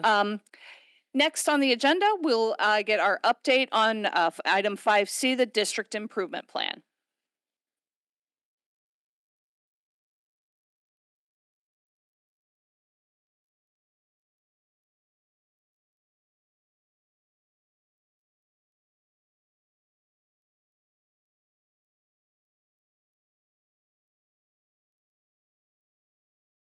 Good evening, Zakia Parrish, Deputy Superintendent. I am going to go through the District Improvement Plan presentation and then be joined by the rest of the executive team to respond to any questions that you all may have. Just a reminder or for new information for those who do not know, the current District Improvement Plan runs through 2027, and there were a series of, as mentioned before, key performance indicators that were developed as a result of this plan, and several focus, or I should say 6 focus areas with several strategic initiatives that were set up for each of those areas. And so I'll go through each of those and what actions have taken place under each of those areas so that you have an idea of what has already taken place and also what is continuing to take place throughout the course of the school year. So the first focus area is academics, and the standards-based culturally responsive curriculum and implementation guides are 2 initiatives underneath that particular focus area. So within the curriculum aspect, so you all know that we are in the 2nd year of implementing our pre-K-12 ELA curriculum, which was approved a few years ago. And so through that process of implementation, there's been work that has been done to not only take inventory of what has been working, what hasn't been working, but make some modifications to the implementation guides based on the needs of the teachers in terms of additional professional learning, but also based on the needs of the students and gaps that they identified that they wanted to address by making some changes within the implementation guides. Our world language and library media curricula were recently approved, so teachers are actively engaged in drafting those implementation guides so that they can be rolled out to staff. And then our social studies curriculum is up for approval tonight, hopefully. That work will continue on after the approval in terms of working on the implementation guides, I should say, by the staff working on that curriculum. Family and consumer science is up next in the process, as well as science. The actual science curriculum is in review. And so those curricula documents will be coming forth to the board at the appropriate time based on the curriculum timeline that has been established already. The guides that I already mentioned, there's a common protocol, a template that's being used across all departments. So there is a through line in terms of what those guides contain, what they look like, so that we again see that coherence from one department to the next. Our curriculum leaders are continuing to provide ongoing professional development and work within the curriculum implementation guides. Some guides are actually in the process of being revised, whereas others are actually being completed based on recently adopted curriculum. Another initiative that we have been undertaking is ensuring that we have common assessments across all subject areas. Some departments are a little further along than others, but these common assessments are aligned to specific standards within the unit so that teachers can then use that data to reflect on their instruction, but also identify what skills gaps and content gaps might exist in terms of students' performance on mastery of the standards that are aligned with those specific common assessments. The next focus area is SEL and equity, and these are the strategic initiatives that are underneath that particular bucket. So starting out, as mentioned earlier in the former presentation, explicit SEL instruction and professional learning. We have had a district school climate committee that has met over the course of the last year and a half, actually probably 2 years at this point. They have vetted and chose a new primary resource. So Wayfinder is the resource that will replace what we previously had, which is Move This World. So that resource, along with the training that comes along with it, are things that they've been rolling out this current school year. So the actual district school climate committee itself has been trained on the Wayfinder platform, as well as some of our support staff, including school psychologists, social workers, and middle school counselors. The committee itself is currently developing a pre-K-12 rollout plan for Wayfinder that will include a timeline for full implementation across all grade levels. And so there'll be some information in terms of guidance around scheduling of lessons, how to communicate information with families, but an actual communication plan for families to introduce Wayfinder as the new resource, as well as information for staff on how to use the screener data. And I'll talk a little bit about that in an upcoming slide. We do have a district MTSS committee that's been working on both the academic side as well as the social emotional behavioral side in terms of coming up with a district-wide plan for supporting students on both of those areas, and they are currently developing an MTSS manual. Wayfinder, which is the resource that I mentioned before, does have a built-in MTSS component to support both tier 2 and 3 behavioral and social emotional needs and interventions that can be implemented to support students. And so in addition to Wayfinder, the District Climate Committee has also identified a new universal screener. So we previously used DESA, if you all remember having conversations around DESA. Now that that is no longer an option, we are using waypoints, or will be using waypoints, I should say, and that is within the Wayfinder application. And so the plan for that, in terms of the actual screener itself, students in grades pre-K through 2 the screening will be conducted by the teacher, and then those students in grades 3 through 12 will self-report. And so within that MTS manual, as I mentioned before, there'll be information in terms of how to, not the MTS manual, excuse me, in the Wayfinder rollout plan, how to use the universal screener data to make decisions in terms of supports for students. This year, the focus will be on pre-K-8 with plans in the subsequent school year to roll it all the way out through high school. We are happy to report that this year, in terms of our restorative practices training, we have 15 cohorts of certified and non-certified staff that are completing that process. We are continuously, making sure that we are in compliance with the state statute. And at the end of this year, we will assess to determine how many additional cohorts have to go through that restorative practices training, as well as coming up with a plan to support training for new teachers that come on board. Targeted supports for underserved students. So again, this is really about relationship building. Sorry, I thought there was a question. That's okay.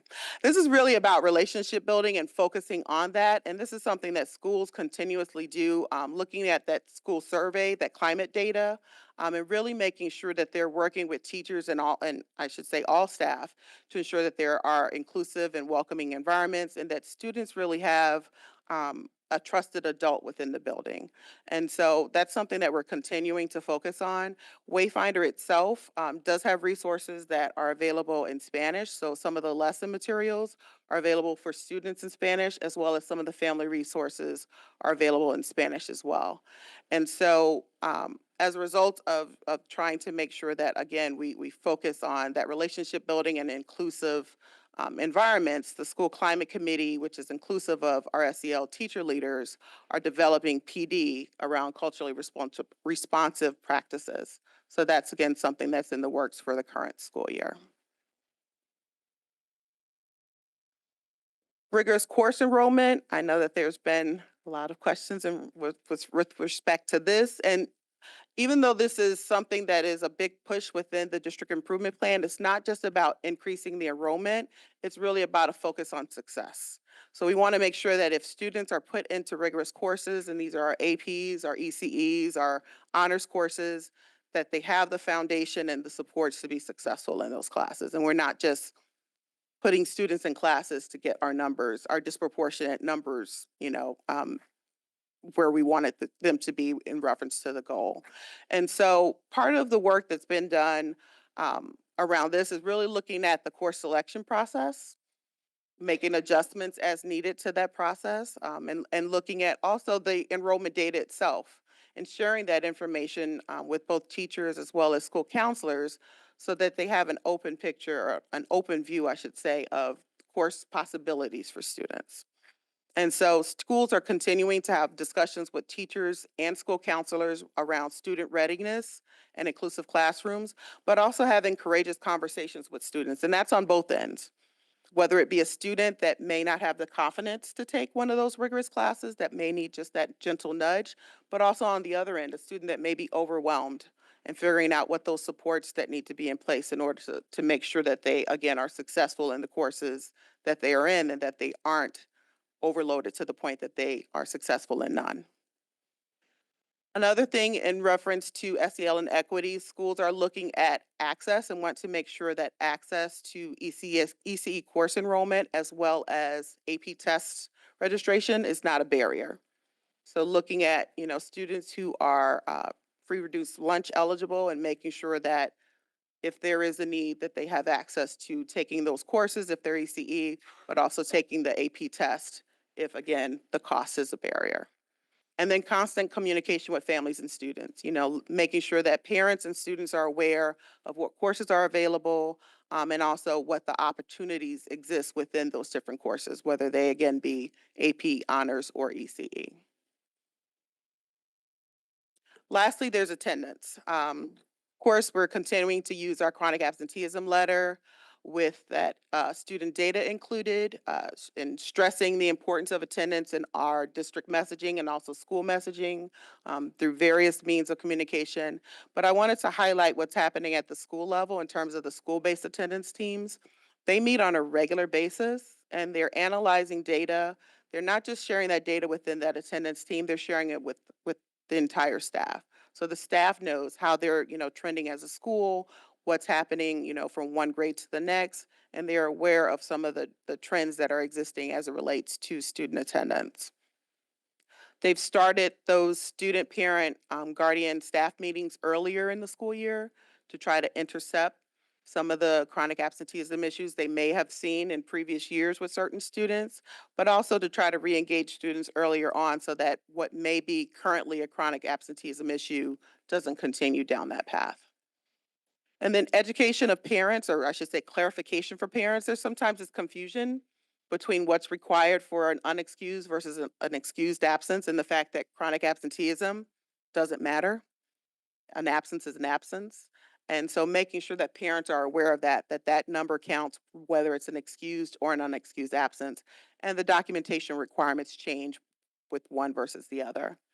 And then, of course, they conduct home visits and, when necessary, DCF referrals in certain instances. So now I'm shifting gears to the next focus area, which is professional development. This is inclusive of the professional learning that's taking place across the district. So we are engaged in an ongoing administrative professional learning series regarding high quality instruction. And so this is a train the trainer model in which the administrators are being trained in what that looks like, and the sessions are aligned with our teacher evaluation competencies. So making sure, again, there's that coherence in that through line. They then take that back to their buildings and deliver that peak professional learning to their staff. And so we're making sure that that's happening at the building level. We're also bringing in experts, for example, with our L and ML teachers, working with experts in that field to make sure that they're able to provide supports not only to the students who are receiving those services, but also to the teachers who are providing just that general classroom support to teach or to those students. We are expanding our progress monitoring this year. You know, we're providing training for our specialists. We've already been using Acadience Math in K-5, but this year we're expanding the use of progress monitoring tools in the secondary level. So AIMSWeb Plus is providing, we're using that to provide progress monitoring in both reading and math. So our specialists in the secondary schools are receiving training on using those tools. This year is the first year that the middle school literacy, or the middle school team has drafted and is implementing a literacy plan. This is year 2 for the elementary school. And so both of these plans provide professional learning opportunities, not for just for the administrators, but also their leadership teams within the buildings. But all of the plans are based on, you know, focus on tiered instruction, assessment, and leadership. And so within those plans, there are specific goals that have been set, and they've been flushed out, whether they be year 1, 2, or 3. And within those goals, specific strategies that align, that they've identified to support achievement of those specific goals. So more to come on the development of that work. We are continuing our partnership with Literacy How. They've been here for a number of years, and we are lucky that they are continuing to partner with us. They are providing on-site coaching and a professional learning series for our middle school reading teachers. And so they're providing that support, not just there, but I'll get into some additional work they're providing in support of our Literacy Academy. I mentioned that this is year 2 of the ELA implementation at the elementary school. Well, for all of the ELA, but particularly at the elementary school, based on last year feedback from teachers, and again, looking at data from students, they saw that there was a gap. There was a need to really create some lessons and revise the implementation guides to provide some additional support for students and direct instruction on grammar and writing. So that's something they've been working on this fall. And they've really been trying to leverage the coaches and the specialists, in order to support the work around not just the elementary school, but across all of the schools where those positions exist.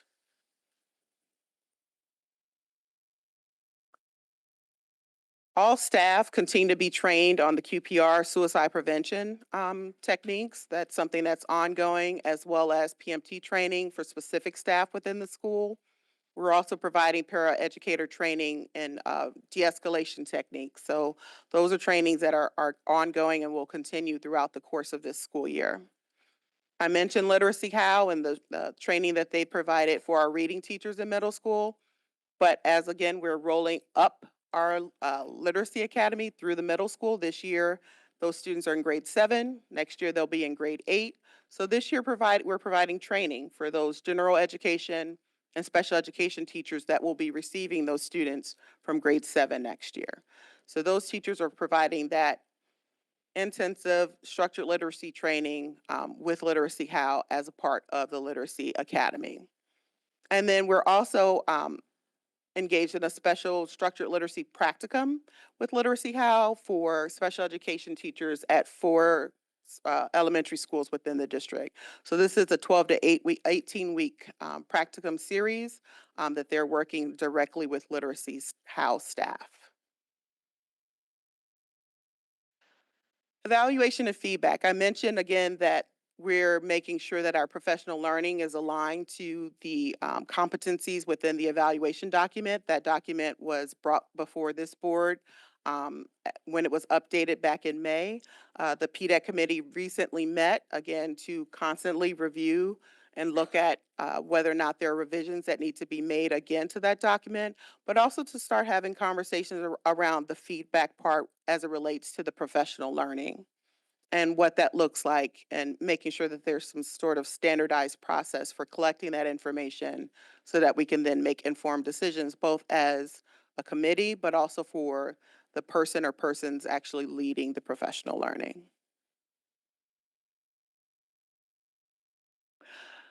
As a part of the CSDE's Increasing Educator Diversity Plan, which this board approved in June of 2024, there's been some work under the areas of recruitment and marketing as well as retention. And so there is an internal residency program partnership that's been created with CCSU that allows for currently non-certified staff to get their special education certification. So that is a new recruitment and marketing tool that will continue to grow our Fairfield teaching ranks. We're continuing our targeted recruitment at institutions with diverse student populations and using various platforms, whether it be social media or the website, to really get the word out there when we're having career fairs or hiring, just to make sure that if there are teachers who are interested in coming to Fairfield, that they know what positions we have available.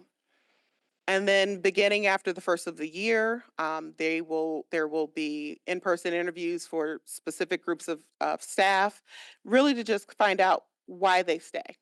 Why do they choose to stay in Fairfield? What keeps them staying here? What, drives them to want to be here and be, basically career members of the Fairfield Public Schools system.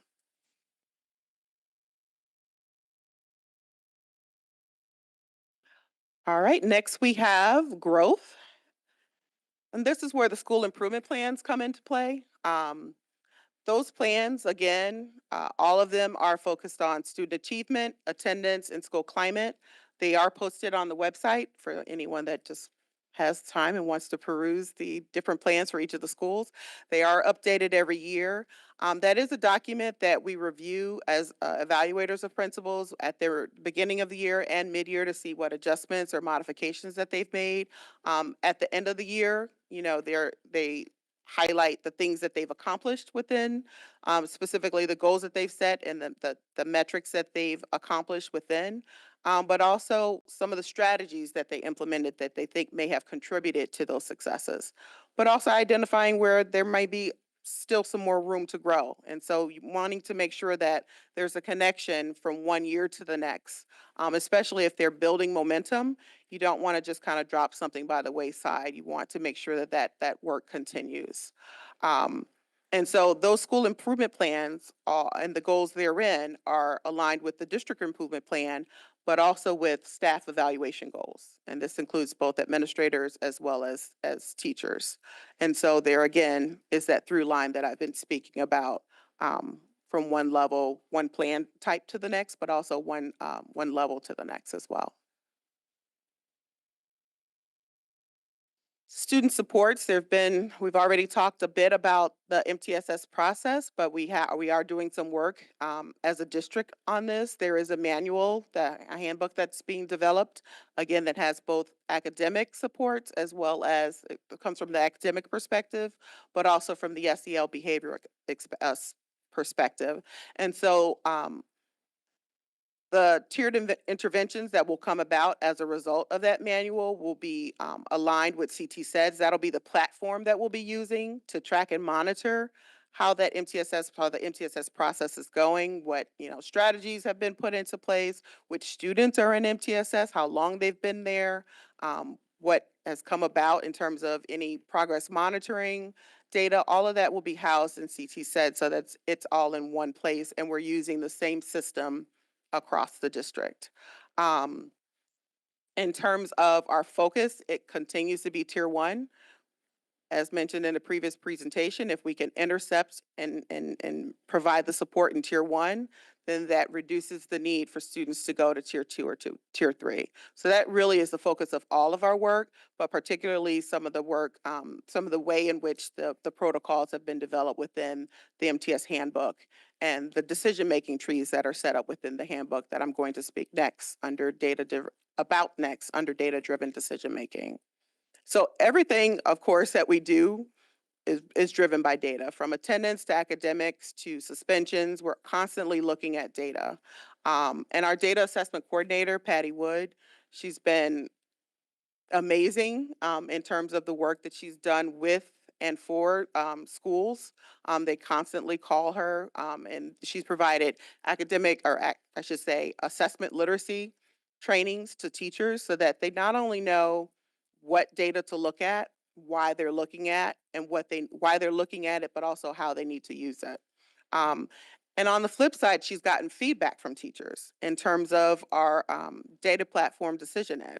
So all teachers now have access to DecisionEd, but they've also given input in terms of what different um, dashboards need to be available within DecisionEd to make their jobs easier. So she's taken feedback from them, worked with IT and the DecisionEd people behind the scenes to make sure that those dashboards get created and rolled out and the appropriate people have access to them. And so our diagnostic and progress monitoring tools, that information gets fed into various databases. We want to make sure, again, it gets in the hands of teachers. Leveraging not only that data, but also some of the other data that we collect. So our IABs, which are done across grades 3 through 8 for both science, literacy, as well as for math. And so looking at that data, making sure that we're not just, administering those assessments and they sit on the shelf somewhere, but we're looking at how students are actually performing on those assessments, and are the things that we're doing within the classroom actually aligned to the standards that are listed not only in the curriculum, but are assessed on some of those standardized assessments. So we want to make sure that there is that alignment. I mentioned the decision trees within the MTSS handbook. Again, that will be used by teams to identify when I have a data set in front of me, where should I go next? What type of interventions may be a possibility for this particular student that fits this particular set of needs. And so again, that brings that standardization across schools so that we're doing things in a similar manner. We're catering it to the needs of the student, but we're also making sure that we're doing it in a more systematic way.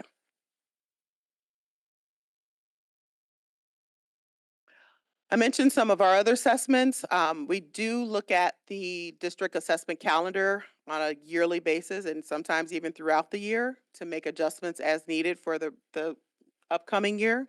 And so that's something, it's not a rigid document that kind of sits on the shelf. I'm trying, excuse me, that sits on the shelf. It actually is a living, fluid document. Excuse me, a little tongue-tied.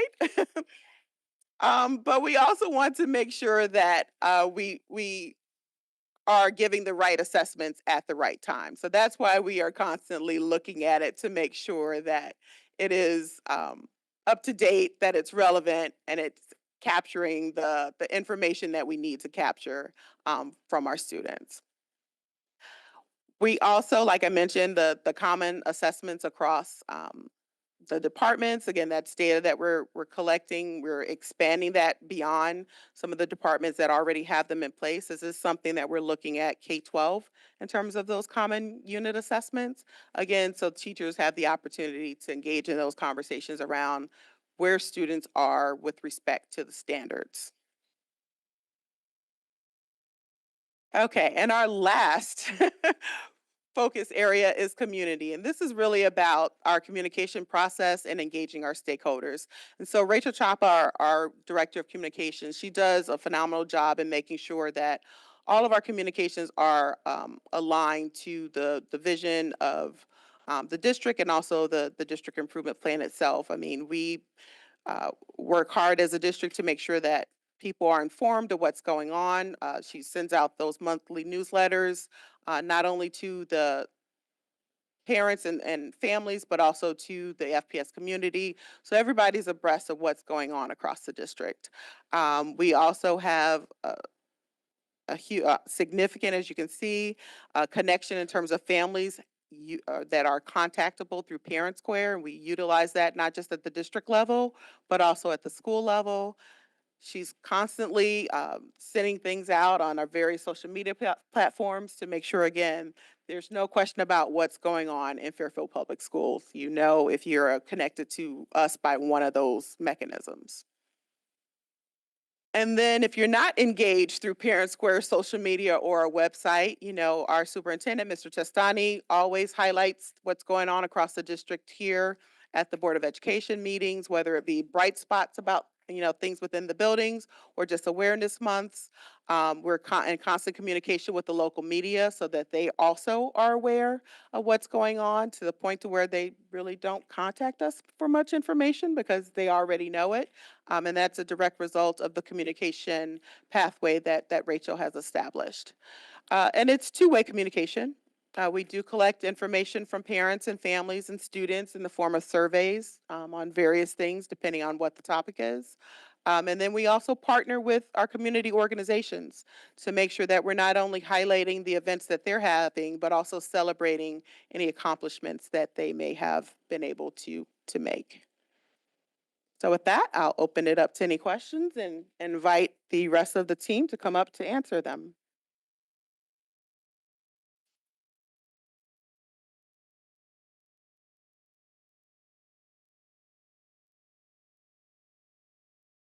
Except for my little.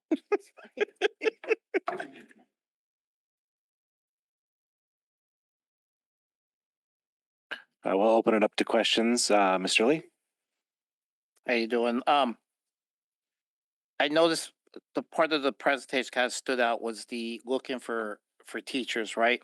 And I'm hearing now that, are we assuming, do we know, or there is a shortage of special education teachers now? Because it sounds like you're going now to people that didn't go to school to study it, but there's a special training for people interested in studying it. What is the curriculum to get into that program then? Do you need a college degree, a high school degree? I mean, That is. Can you hear me? That is correct. So you would follow the admissions criteria for each institution. So for Central Connecticut State University, we have a partnership with Sacred Heart University. So they have their own admissions criteria. And yes, you would need a high school diploma. You would need to have a bachelor's degree and then go to a teacher education prep through these institutions. if I can keep following up. So as far as shortage of teachers, never mind of minority teachers or whatever working at, are we still seeing a major shortage of teachers across the board coming out of college and for hire? It's a national issue, Right. that there's a shortage of teachers. So it's not just Fairfield Public Right. Schools, but we actually are doing phenomenal in terms of recruiting teachers. This past summer, Holland Hill had a couple of elementary school teacher positions open, and they had at least 60 candidates for each vacancy. What's making those teachers come to this district and not the surrounding ones? Because it sounds like, yeah, we know there's a national shortage and we're doing something to bring these teachers in. What's What making is there them? not to love about Fairfield Public Schools? Okay, Mr. Krasnov? Thank you so much for the presentation. I have a few questions. One, I was a little surprised to not see the review of the elementary schedule in here. There's a few places it could have been and it didn't appear. Was there any particular reason why you guys opted not to put it in? We're still in review of the schedule. We have our next meeting next week. We've had several meetings already, but we haven't really landed on anything yet. We're still finalizing and gathering input, analyzing it, having a lot of conversations around it, but So is it not in here because it possibly may not change? Is that one of the reasons? there may not be major change. Got it. There is going Understood. to be some change because we recognize that we need to make sure that our science and social studies curriculums get the dedicated time that it needs. And that is going to come if it doesn't change the 6 to a 5 back to a 5. We are going to have to redistribute minutes so that we make sure that that dedicated time for social studies and science is sacred. Thank you. My next question's about the presentation we just heard with the new counselors. Is that going to change anything with Wayfinder or the plan with Wayfinder moving forward? Possibly, yes. Okay. Possibly, yes. But I mean, that's obviously going to be more in-depth conversations once we, in the next several weeks leading up to the budget discussions. But as also, in terms of whether we get the counselors or not as well. I just figured in Yeah. light that we just had the presentation, I might as well get some clarity on that. Natural question. No doubt. Also, another thing, just moving forward, I believe a lot of the data that has been suppressed due to confidentiality was not suppressed in the SIP. So you may just all want to be aware of that. So we got some of that information in the SIP, and then the following, the student improvement, the data we got a few weeks ago. Not the SIP, the data presentation. sorry, the Okay, data I was confused on the sorry. terminology. And then it's being withheld here. It just, you may want to either withhold it on both or show it on both. Yeah, that's it. Thanks. Mr. Asa. Yes, just a couple of questions, moving beyond the presentation to the key KPIs. So on page 27 with the all grade 2 students will complete second grade reading at or above level. I know we've talked about this in the past because the administration of the test is different, but I was wondering if Ms. Goss could speak to how it appears that we're moving forward. I know the data is not available into the spring, but is there any insights you could share with us now on that and how it's going? Absolutely. So currently, I can tell you about fall data. So our second grade students, we have 86% currently at or above benchmark. Wow. This is only the second year that our second graders have been engaged in the structured literacy foundational skills work. And so they have a very strong start. If I break it down, now this is just composite. So this is just an average of the overall of all of the measures. If we break it down further, 82% met benchmark for accuracy. And that's a really important score because that's accuracy on grade level connected text. That's not, in isolation. 79% met benchmark for words correct per minute. So that's looking at their fluency, their automaticity, lifting words off the page with efficiency. So, I'm looking at that accuracy score in connected text. I'm also looking obviously at that composite score, but I'm really hopeful because it looks like they have a very strong start. This strong, systematic, explicit instruction that they're receiving seems to be working. I'm also monitoring the number of students in support and intervention. And right now, currently, I checked today, this was back a couple of weeks ago, there's about 85 students in grade 2 out of 651 students in tiered intervention. So if I add the number of students that are not at benchmark, that brings me to about 95% of students that are sort of, I don't know, for lack of a better term, kind of being taken care of, that are either at benchmark or now are receiving support to get to benchmark. And then the other 5%, I haven't dug deep, today into that, whether they are students receiving special education services or something like that. So I think we have a good handle on our second grade students and we'll continue to monitor. Excellent, thank you. Mhm. And then one other question on page 33 with the disproportionality of suspension rates. It does appear at glancing at this and looking at it that the Black and African American and Hispanic Latino populations are continuing to go down. And I was just wondering if anybody can speak to if that trend seems to be continuing this year or if there's any other measures being taken. So I did pull some of that data from the dashboard yesterday. That number is continuing to drop as of today or yesterday. But again, the numbers get skewed because it's a much smaller subset of children. We're looking at 324 students district-wide that are categorized as Black African American, and a little bit over 1,400 students that are categorized as Hispanic and Latino. So obviously an incident here or there, but we do see much, I mean, across the board, lower disciplinary numbers this year when it comes to in-school suspension and out-of-school suspension. There are a couple of schools that have higher rates of discipline incidents that kind of stuck out. And those will be some conversations just to talk a little bit with those administrators as to what they see as causing that. Okay, thank you. I may have one or two more, but I'll hand it over for now. Can I retract one thing that I said now that the math director left? 86% and 13%. No, that's 100% of the students. I was giving you the wrong data. Thank you. Sorry. Mrs. O'Neill. Thank you for the presentation. As a new board member, this was very, very helpful for me. I just had one question about the restorative practices training. And I was wondering at this point, what percentage of the staff has been trained? And if it was and if all administrators had been trained, and what is the final goal? Final goal is 100% of all staff, certified and non-certified. Excuse me.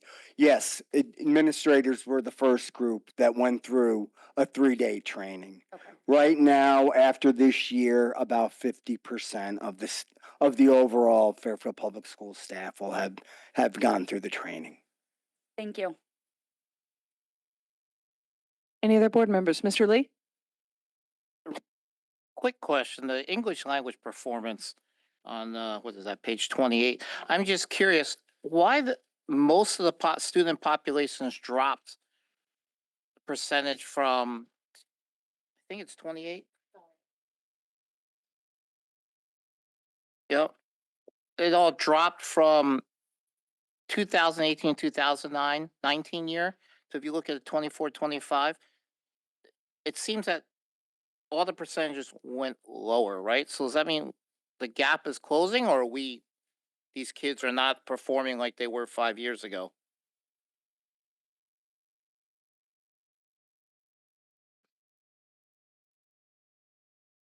Yeah, so, all right, so this on page 28. So all students, if we look at that first column, the trend looks like it's back up slightly for students reaching proficiency, but it's relatively the same over the past couple of years. If you 2018-19, that was pre-COVID. Obviously, that was when we were at our highest proficiency. However, I do want you to look at the individual subgroups because 10 of the 11 subgroups did increase in proficiency from 2023 to 2023-24 to 24-25, with the largest gap closing with students receiving special education services. I mean, that was at 7.5%. And then if you look at the Hispanic Latino subgroup, that was at 5.8% over the last 2 administrations, followed by our MLL students at 5.1%, and not to mention our high needs students at 4.7%. So that is definitely something to celebrate. So the gap is closing with those subgroups. Thank you. Mrs. Flynn. Thank you, Ms. Goss. Just a follow-up to that. I was kind of looking at that same slide number 28, and I really appreciate that. The one area that I was kind of looking at was that non-special education line, which looks just a little bit stagnant to me. So do you feel, and obviously Acadians is new testing, to Mr. Ace's point, we're kind of in the second year of this rebuilding. Do you feel like that tier 1 instruction, as you're seeing, like I said, this dip, that those subgroup populations are moving. That's the goal. That's wonderful. But do you have concerns about that stagnation in that area? And do you feel like the new explicit instruction is going to help bump that in that direction? Well, this is grades 3 through 8. Yeah. Right? So, Acadians is only in grade 3. Oh, Right? So this is measured by Smarter Balanced. okay. Right? So, Smarter Balanced scores. So there's a lot of factors. So when I went through this and I did some brainstorming, me, myself, and I, guaranteed viable and vertically articulated curriculum really is the baseline here. Yep. That is the foundation. Obviously, we're only in this is only year 2, right? But I do think that factor had a lot to do with this. In 1 year, it had a lot to do with this. We saw increases everywhere. We did purchase some new core instructional materials. I did give all core materials to our grade 3 MLL teachers, as well as our special education teachers, so that they can support core instruction. I did that for all grade levels, K-5, but yeah. I say it just to highlight the Yeah. focus that you've had on tier 1 instruction in this shift. And I think it is just very important. Like I said, a lot of our dip is focused on subgroup populations. And I think you've done a great job on just talking about how this is a holistic change in how we're educating our students. So I just wanted to highlight it and just get your perspective on it in the public. Yeah. So I appreciate it. Mrs. Bardenwerper. Thank you all for the presentation. First of all, I'm so excited about the literacy scores. So I think that it does look like the program seems to be off to a promising start. So that's very exciting. Regarding math, I know you've previously spoken about the scores in the previous data presentation. We have had some feedback regarding kind of the accelerated math program that's in the elementary schools. And I know there is some interest in knowing like what changes might be coming with that and ways we can maybe, support that program to again help kind of continue to boost our math scores. Love So- to kind of hear a little more about that. So we have made changes a couple of years ago to incorporate more students from the previous Math Academy prior to my arrival here in Fairfield, where that was self-contained at one school, 2 classrooms. We have now well over 100 students that participate in the accelerated math. We have changed the criteria for entrance to allow more students in, and we look at that very closely.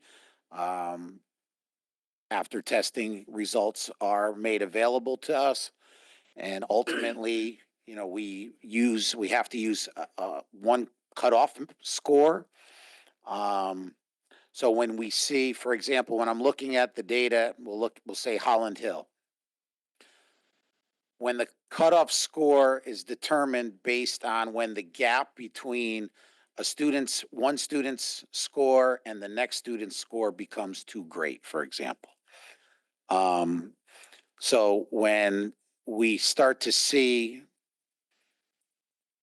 10, 12, I'm just using numbers off the top of my head, between this group of students and then the next student, that's when we kind of see where we need to cut it off in that building, for example. So, because then it becomes too vast from the top scorer to those next group of students.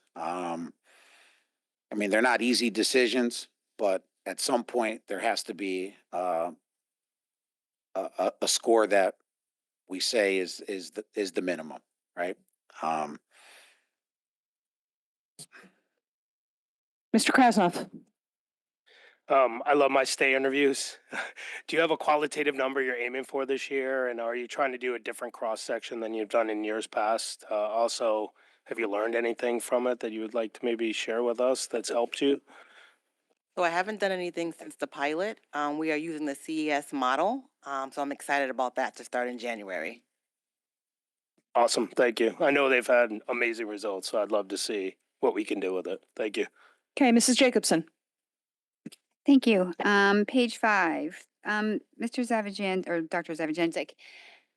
I feel like common assessments has been something that we've just been doing for like ever. And where do we exactly stand on completing this process? Because it's been a part of budget and all sorts of things for many, many years. So where do we stand on this? Is any department complete? Let me start there. fully complete. There are some testing them. We plan on being complete by the end of the school year with all departments. Okay, and do you have like a timeline expectation when all of this is going to be completed? For all of the common assessments?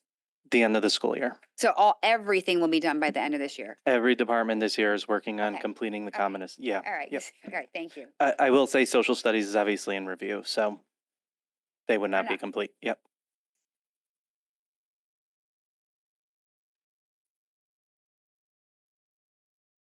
Clarify a few things.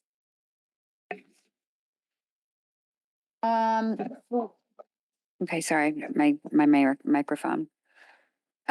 Just trying to parse out Wayfinder versus Move This World versus DESA. So when we did our budget adjustments in June, there was a specific administrative ask for us to add $40,000 to this year's budget because the state wasn't paying for DESA. So we did that and we passed it. But now I'm confused because I'm hearing that you're not using DESA. So I'm just confused how we would use anything other than what we adopted. The school climate committee vetted several primary SEL resources and chose Wayfinder this year over Move This World and over several other that they vetted and that presenters came. Part of the reason why Wayfinder was chosen, and there were student focus groups at all levels that were part of this as well. Wayfinder has a built-in universal screener called Waypoints. So that was a perk of choosing Wayfinder. It wasn't the reason why we chose Wayfinder, or I should say the committee chose Wayfinder, but it was a big perk of it. So that's why the DESA was replaced, and why Move This World was replaced. That went through the whole climate committee process. And is that 40,000 or less? I will say the cost of Wayfinder versus the cost of DESA and Move This World is significantly less. Okay, in combination. Yes. Okay, all right. And what is Wayfinder doing that you found Move This World to not be doing? Or what did the committee find? Like, what was the benefit of the switch specifically? Mostly the middle school and the high school students found that it was more age appropriate and, more relatable for them. That was a big thing for our middle school and high school students about Move This World. Okay, thank you, thank you. We had heard something about that, so happy to hear that. Okay,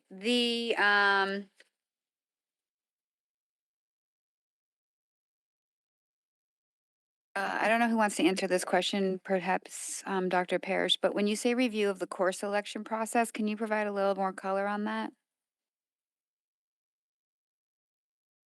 So in terms of changes that have been made around when conversations may take place with, for example, that transition from 8th grade to 9th grade, what the conversation looks like in terms of when the school counselors from the high school come in to talk to the students around the course selection process, but also the formatting of it. So instead of doing they opted this coming year to do group conversations and then have the students individually do the course selection. So it's just some of the logistics in terms of making the process run a little smoother, and making it more easier for the school counselors to get into the schools to have those conversations with those transitioning students. So some of the logistical changes, not necessarily changes in the form or the anything like form or okay. no, it's All right. more so process. Okay. And for the sorry, what page number is this? Sorry. 13 or 11, where you're talking about the home visits and the DCF referrals. We still have that family, the statutory required, the person who's doing the home visits, family liaison, whatever it was called. So you're talking about the community and family liaison, Yes. and that was replaced with the school counselor, and that was only at 2 schools. The person was split between McKinley and Tomlinson. So counselors are doing the home visits? It's a combination of the team. Sometimes it's administrators with an SRO, sometimes it's an administrator with a school counselor. It varies by school, depending on who's available to do that visit and the nature of the particular student.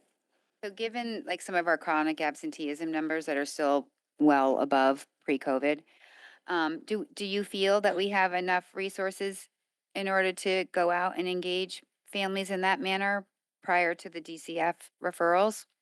Well, of course, DCF referral is a last resort. Of course. That's something that we don't go to as a first option. Of course. I think that schools try to exhaust every single Avenue, option yeah. before going that route.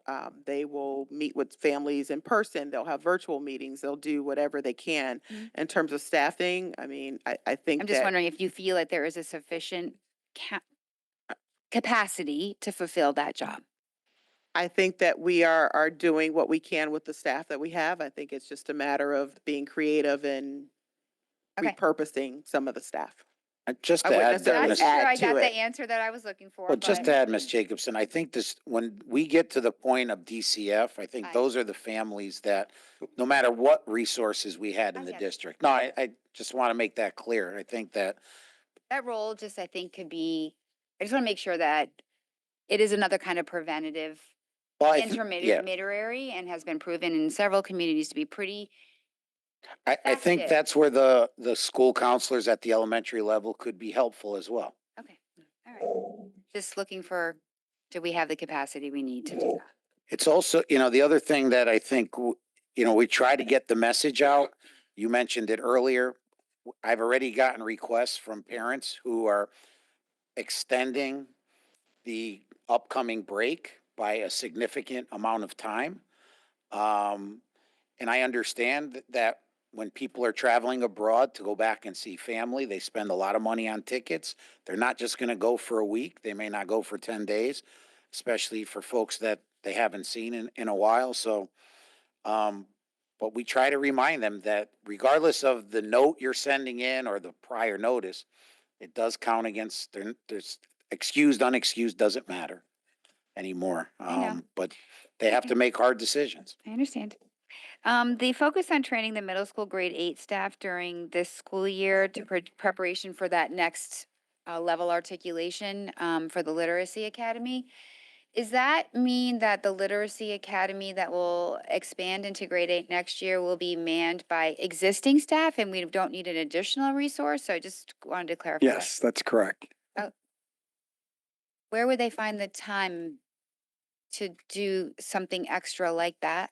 The model we have at the middle school is a little bit different than the model that we have at the elementary school. Oh, it is.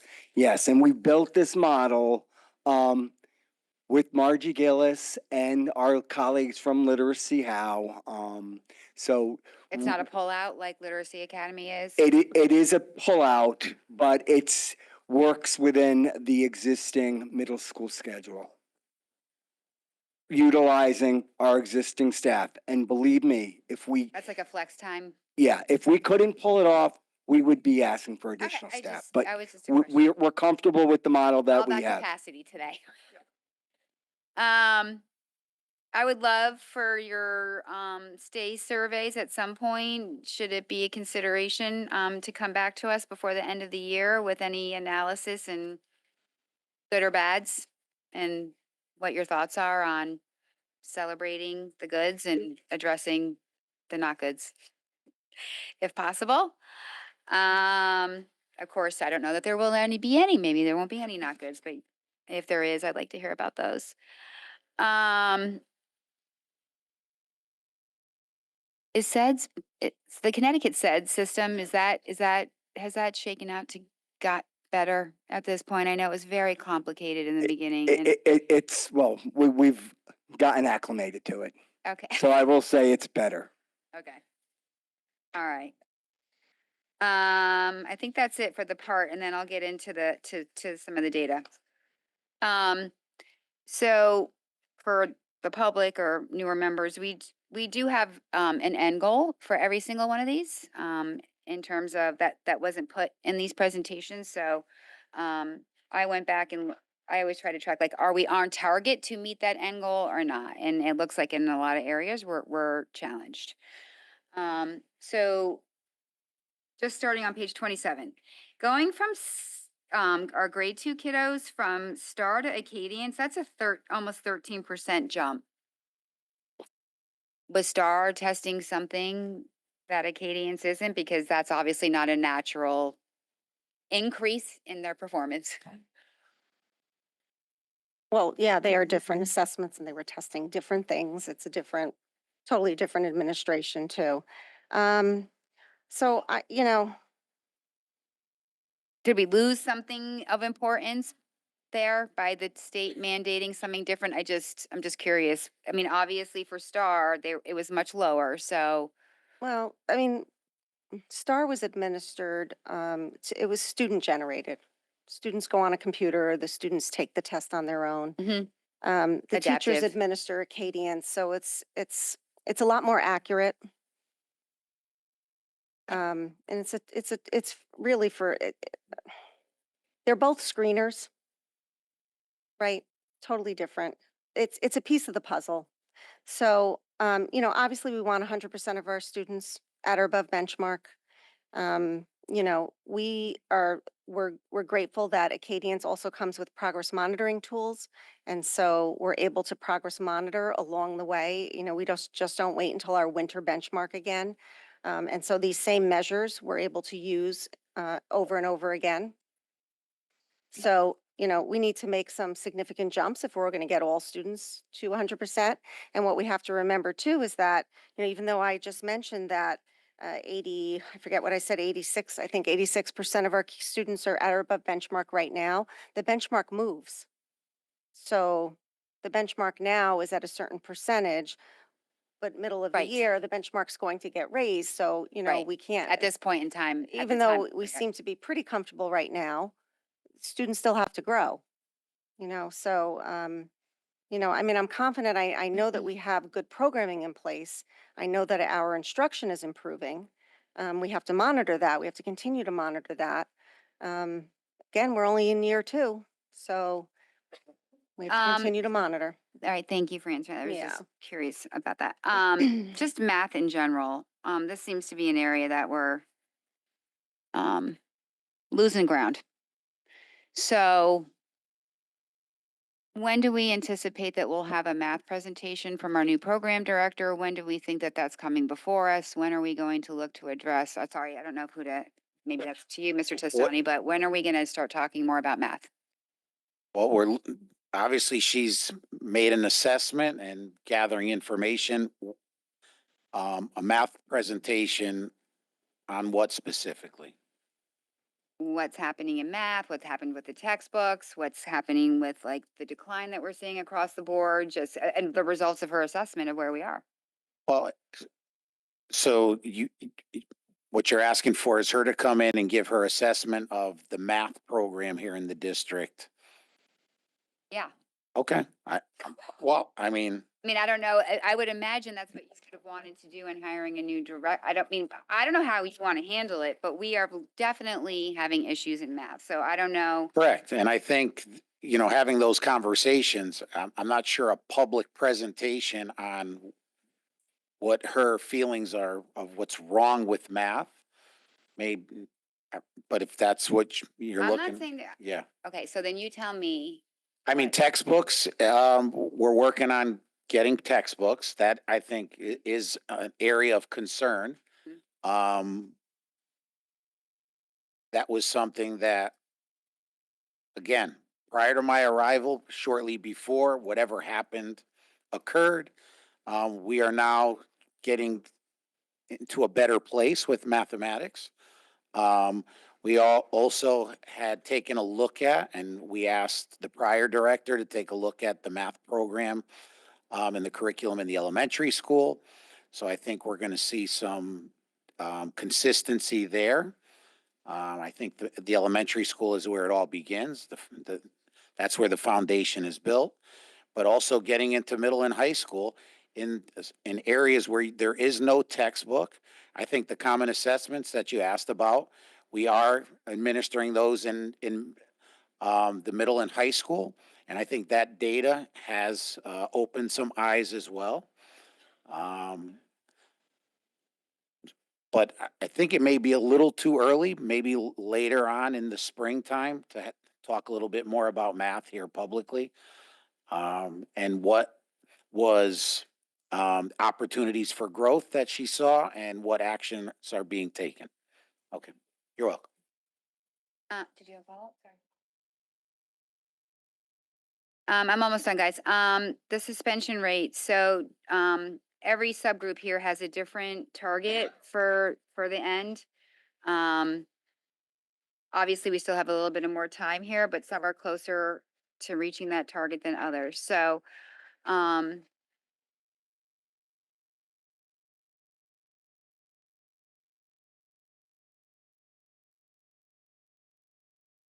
not blaming anyone and whatnot, but I just think that this has been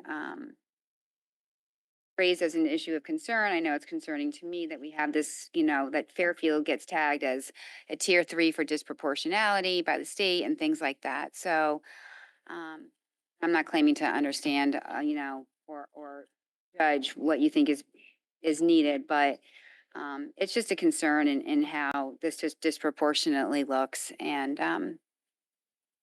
I'm hoping some of the initiatives that you've talked about here tonight with other areas and going forward helps with that, because it's just a little bit heartbreaking to me. I know we're chugging away at it, and I'm grateful for that. It's just,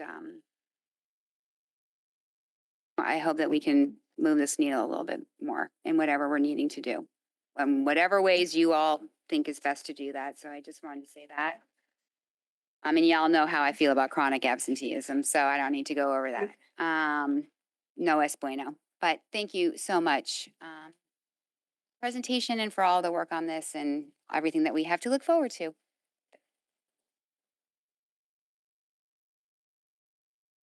Thank you very much for the presentation. I just have one follow-up question to Ms. Bardenwopper's question through the chair to Mr. Tastani. You talked about a bunch of the ways you guys reviewed and looked at math. We have gotten over the last several weeks and pretty explicitly some questions about the gender disparity. Can you speak to anything that you've done to target that?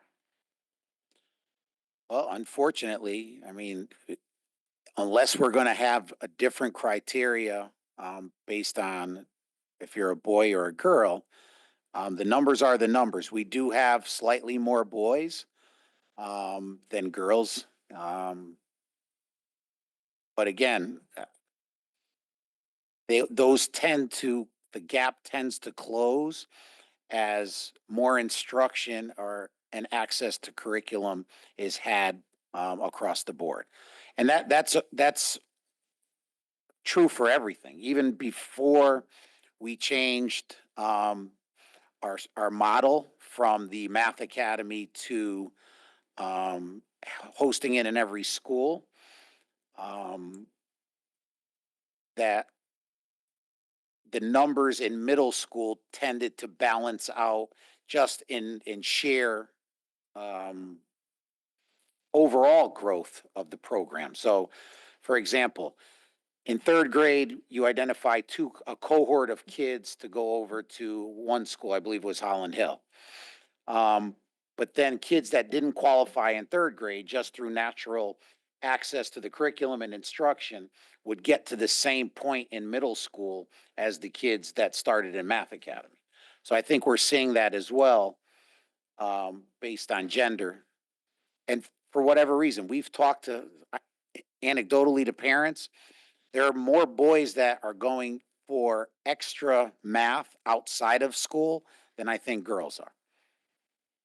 I just get very nervous to anecdotally confirm a gap that is that large. I just inherently don't believe as a human being that boys are 30-something% better than girls at math. And if we're seeing it even itself out middle school, then we are doing something wrong at the K-5 level, in my opinion.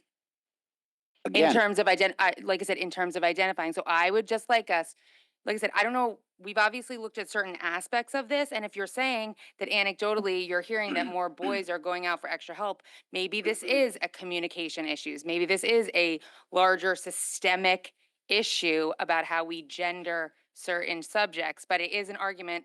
We only tier one subject area right now in this district, and it seems to heavily incline to one gender, so I think we should be looking at it closer.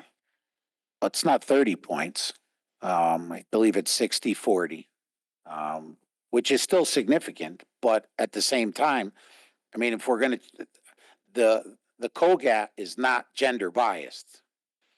That is one of the most heavily weighted exams. So unless we're saying that it's a gender biased test, I don't know what else to tell you, except, I mean, if the board wants to lower the standard for girls than boys into the accelerated math program, we can do that. I mean, but it's not a gender biased exam. I'm not in the interest of lowering any standards. I simply asked if we had explored any avenues to look at the gender disparity. That is a fact. And if that hasn't been explored, that's fine. But as a board member, I would like to see it explored further. Okay. Mr. Lee. Through to Mr. Testani, Superintendent Testani, piggyback on Katie Flynn. I'm just curious, what we see here in Fairfield, is that national? Are we seeing a dip nationally in math scores, even with the drop between separation between boys and girls or whatever? But nationally, are we seeing a dip in these Yes, scores? we've even seen, and it's been publicized over the last several months, that tier one colleges and universities across the nation have brought back remedial math in their freshman year for students that are entering college. So yes, this is a national issue. But it's also talked about a lot differently than we would talk about reading or we would talk about any other subject area. It's almost been normalized by parents sometimes. I've heard this a number of times over my career. Hey, he's not good in math, neither was I. As if it was like baseball or playing a sport or taking up an instrument. It's not that you're good or bad. Every child can learn mathematics, but it's okay, and it's been acceptable if a child is not great in math, because a lot of people have struggled with math. So you hear that all the time. What's the reason? Why are we seeing the dip? Right? Why is there such a big? Because like you said, math, it is a universal language. You don't need to be good in English or Spanish or Chinese to know math, because 1 + 1 = 2 no matter where you go. Right? So what's the major reason why we're seeing such a big dip here? And then there's got to be a reason. It just doesn't happen overnight.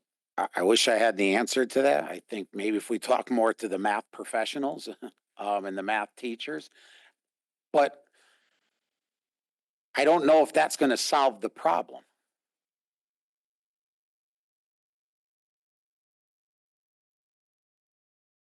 Mrs. Jacobson. One last question. I'm going to follow up on Mr. Krasnoff's question earlier on the social studies and the schedule, and just piggyback on what you had said.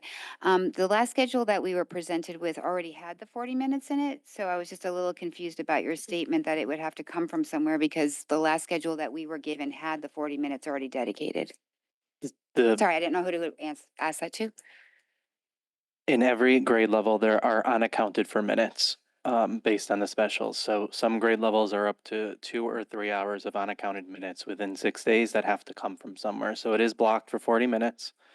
And then teachers have to find time to fit in some of the other things that are within the schedules that are outside of the minutes within the day.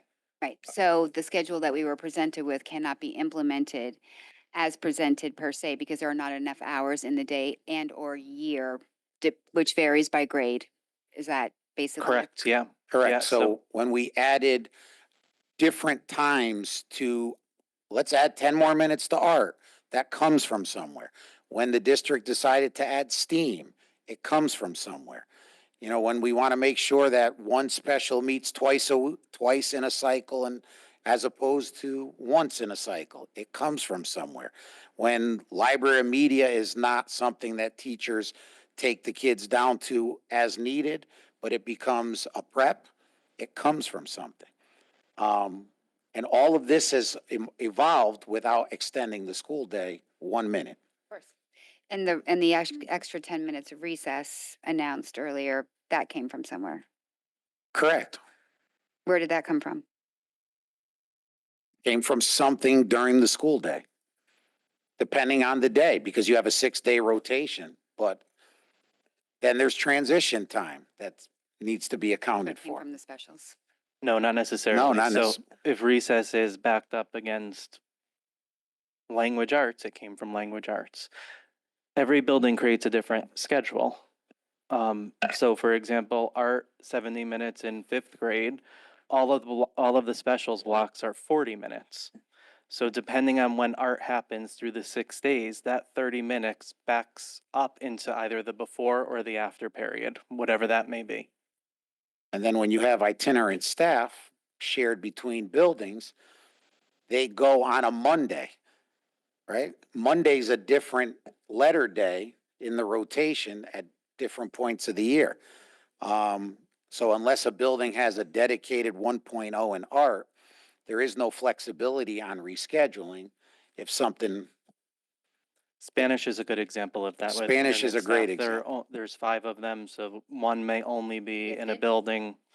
Gifted's with STEAM now, so that one has taken care of itself more readily than Spanish has. So for example, if you only have the Spanish teacher on a day, when he or she is there is when Spanish happens.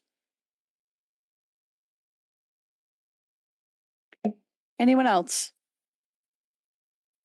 I just had one follow-up. Keenly interested, obviously, in how we're dealing with our academic discrepancies in our subgroup, whether it's gender, whether it is race, whether it's free and reduced lunch, high needs, et cetera. And so I think one thing, and I'm very happy, as I said at our town hall, to put this on the curriculum committee to take up more intensely. For example, with something like the accelerated math. I think one thing, because I agree with Mrs. Flynn, to Mr. Testani's point, I'm not interested in lowering standards. I think one thing, and I'm just saying this to prep you since it really is directed to the math person, I think what might be interesting is if you take an 8th grade student who is double accelerated, and that 8th grade student in female in this case, and in 3rd grade, that student was not identified. What I want, and again, it's not solely COGAT, is it? No. So if it's, for example, I know way back in the beginning, there were about 11 different scores that Mr. Wakeman had some very sophisticated algorithm for how he calculated who got into the program.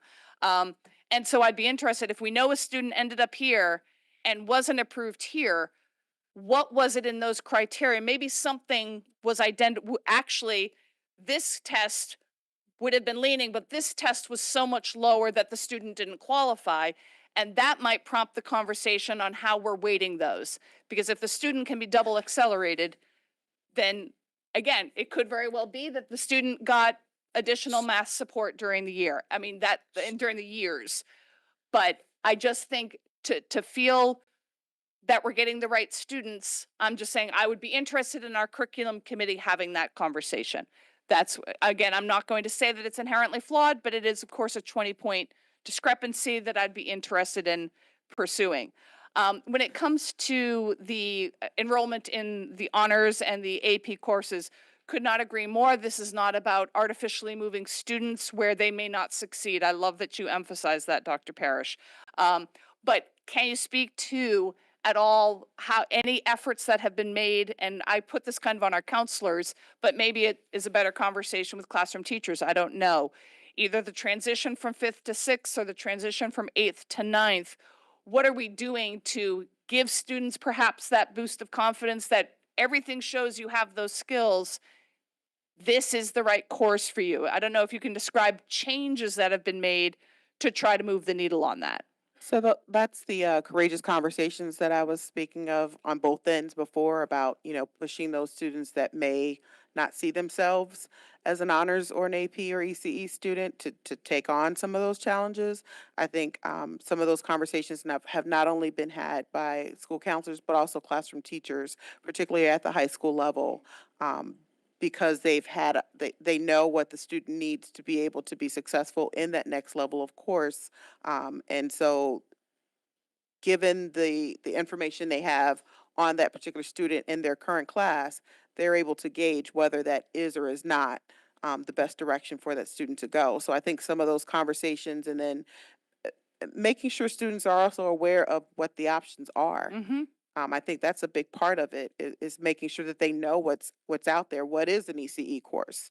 And what does that really mean in terms of my GPA, but also beyond high school? What impact does that have? So there's a lot of education that has to take place, not only for the student, but also for the parents, so that they understand as they're having, that dinner time conversation about what courses they're going to take, that following year. They know, as they're looking through that course selection guide, what options actually exist, and where their child may best fit. Thank you so much for that answer, because that was very much what we talked about in policy, is that it's not just about the student and having the confidence. It's certain parents have a lot more knowledge of the system, and they know that a decision made here in 8th grade, what that could mean going forward. And so really it is as much about educating the families and the parents. So thank you for that answer. Ms. Mexican, I just want to course. add, going back to Mr. Wakeman and the criteria, he had a specific cut score. 11 points, wherever it intersected, there was that one score. If you scored there or above, you got into the Math Academy. Anything below, whether it was a point, 2 points, you didn't. The way we do it now significantly has changed that, where again, there are over 100, I think there's like 116 or 117 kids. We have changed the criteria dramatically. The last kid in any building, if we went to the next kid, the gap is so large that we might as well not have the accelerated math. That was the point. So we have given more opportunities, and from my understanding, we have not had any child that has entered in not be able to stay in. So I think we did do a good job over the last several years capturing a significant number more of kids. But if we went any lower, we might as well not even do it at that point. Got it. Thank you so much for that explanation. If no further questions, if we can then move on, thank you so much for, excuse me, Mr. Krasnov? Sorry, just one quick comment for the public too. In recent weeks in our town hall, we did have some comments about the accelerated math. When you get to middle school, is there a way to opt in to the math? And is there any way you can briefly explain the process just so the public is aware of what that process is? Yeah, parents can opt in. I think though, what we have to also understand is, and our teachers are really good, that there are kids that parents opt them in who do struggle. And the teachers do everything they can to make sure that that child is able to keep up and stay with the other children. But that shouldn't be the case. I mean, it is an accelerated math track, and opting in, they should be able to step on the gas and be able to keep up. But I give a lot of credit to the teachers because they bend over backwards, even though there are times that children that are really struggling through the opt-in process. And, it's creating a lot of what we see with many of our children with anxiety and a lot of the other social emotional issues that because of the pressure they feel. And kids are articulating that. So it's more a parent opt-in, it's not like a test-in process at this point? Or it's both, a little bit of both? Correct. Okay. Correct, both. Thank Because you. they do test and then parents do have the option, which we're fine with. But sometimes then the expectation is then it falls back on the teacher, and that's unfair. I completely get it. Thank you for clarifying that. Mrs. Barnwerper?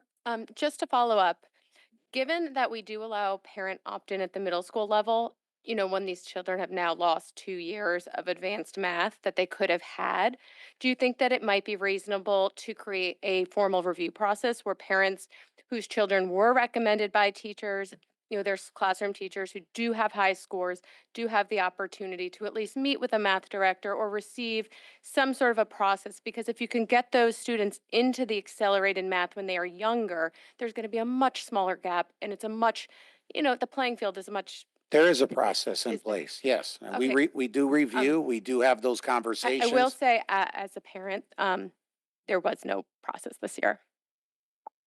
I know, But, I know that I personally, Dr. Savajancic and I spoke personally to several parents across several different elementary schools. Um, I do know very personally that, some students were not reviewed, but, thank you. We'll speak to the elementary principals if parents do Yeah. raise any concerns. But we also have to be careful when we say teacher then recommends, because teachers, when put on the spot, sometimes are going to recommend. It is the path of least resistance because they don't want to be the one saying no. But I had one parent, for example, who was adamant that we should let the child in. I'm not going to say where, but there would be 11 other students ahead of that child. So we might as well not have had the program at that school because we would have had to let in 11 students and their child on top of the students that went in. We might as well just leave everybody in their classroom at that point. Has there been any discussion about offering more accelerated options for those who are on the regular track or on the regular, not the accelerated math? I don't follow the question. I'm sorry. For those who, finish their work early and are kind of bored and need more challenging coursework, has there Well- been options or discussion about offering kind of additional opportunities for those students? Well, I think that's one of the things that we're looking at the elementary school is where are the gaps? Because obviously the data shows there's gaps. So I don't know if the students that are finishing early, so to speak, what we can do to help enrich those, or we're looking at the tier one instruction and the resources that all teachers are going to have access to implement in the classroom. Thank you. And I think that should be helpful. Thank you. All right. Thank you so much. And we'll move on to item number 6 on the agenda, the consent calendar. So if I could have a motion to approve the November 25th, 2025 regular meeting minutes. Moved by Mr. Lee, seconded by Mr. Krasnoff. Any comments? Ms. Flynn, I don't know if you want to explain the 2 copies of the minutes? There was an autocorrect with a name misspelling that was corrected and revised and posted this afternoon, so that was the only change. So that there was a second copy at your desk right now, and that is the copy we are voting on. There were no other changes. Any comments? Okay, all those in favor? And that is unanimous. Moving on to item 7, old business, approval of the social studies curriculum and textbook. The recommended motion that the Board of Education approve the social studies curriculum and textbooks. May I have a motion? Mr. Lee, seconded by Mr. Asa. Any board discussion?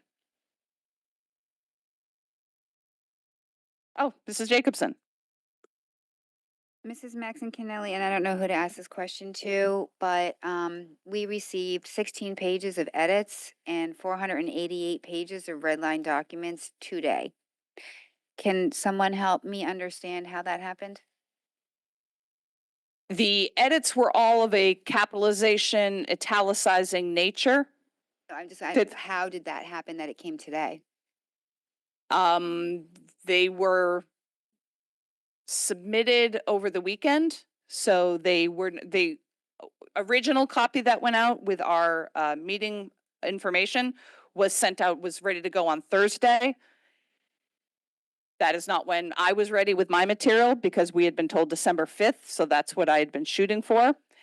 So that's what happened. Ms. Jacobson, is that it? No, I mean, I just feel like, we're supposed to get things 5 days beforehand. And I get it. Sometimes things come in a little bit late, but I was not able to go through that today. So, there's, the first round of edits we got on Friday, which, is a little bit more within our timeline. But I apologize. I just did not have time to go through that backup today. I mean, I'll let others people talk about things, but then Mrs. Flynn? Thank you. Just a follow-up to that. I did not even get into board email until I sat down at the table and saw this memo. And I've tried to kind of go through it as the meeting's been going on. There's like one example I'll pick out on handout page 5 that says add Occupy Wall Street. Was that a part of the document or was that added, or is that just a capitalization change? No, that was added, staff agreed with that, adding as an advocacy movement to that course. So there are changes in this document outside of just capitalizations and italics. There are additions to this curriculum that we didn't see. Where they agreed with my But comments, I'm saying yes. as a board member, I didn't see this document. So just the comment that you just made about it being just italics and grammar, I would appreciate that and make a friendly amendment, but that's not the case. There's additions in here that are, and like I said, it's just it's a little difficult not to have the documents. I took the time over a holiday weekend to read 900 pages. This is beautiful work. I just wish that the changes had been sent in on time like the rest of the board members did. Well, no board member sent in any of these 16 pages of edits. I'm sorry that my fellow board members didn't catch any of these mistakes.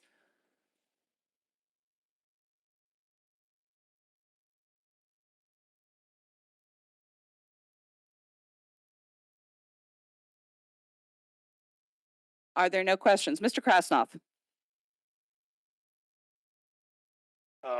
As I sent all of you, I would like to make an amendment to what's on the table.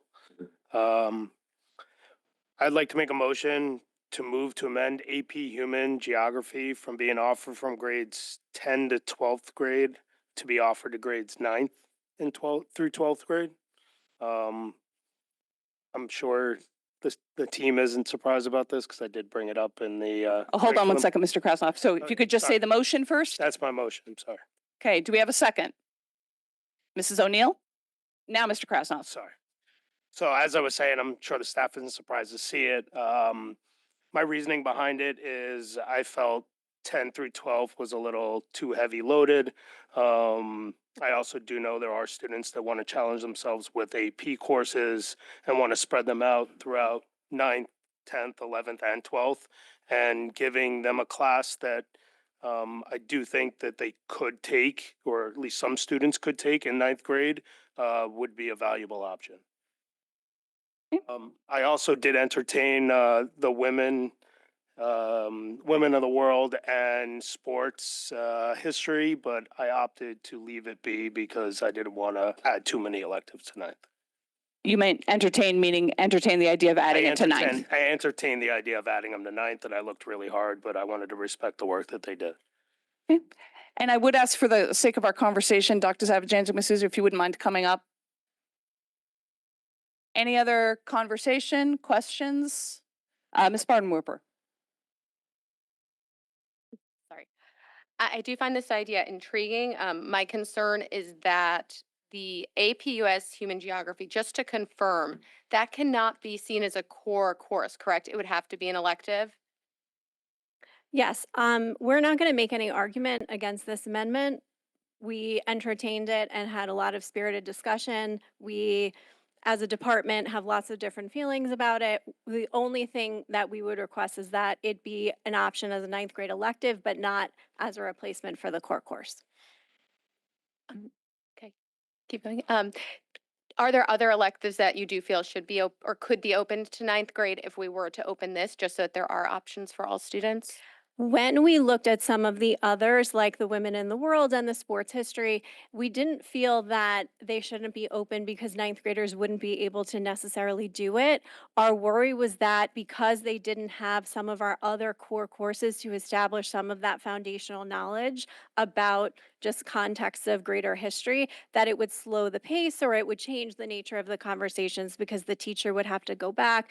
For example, one of the courses we were talking about is the human rights in the modern world. That starts with looking at the Holocaust, but looking at it really from the lens of human behavior. And if the students hadn't learned about that prior, we didn't feel like it would be as enriching an experience.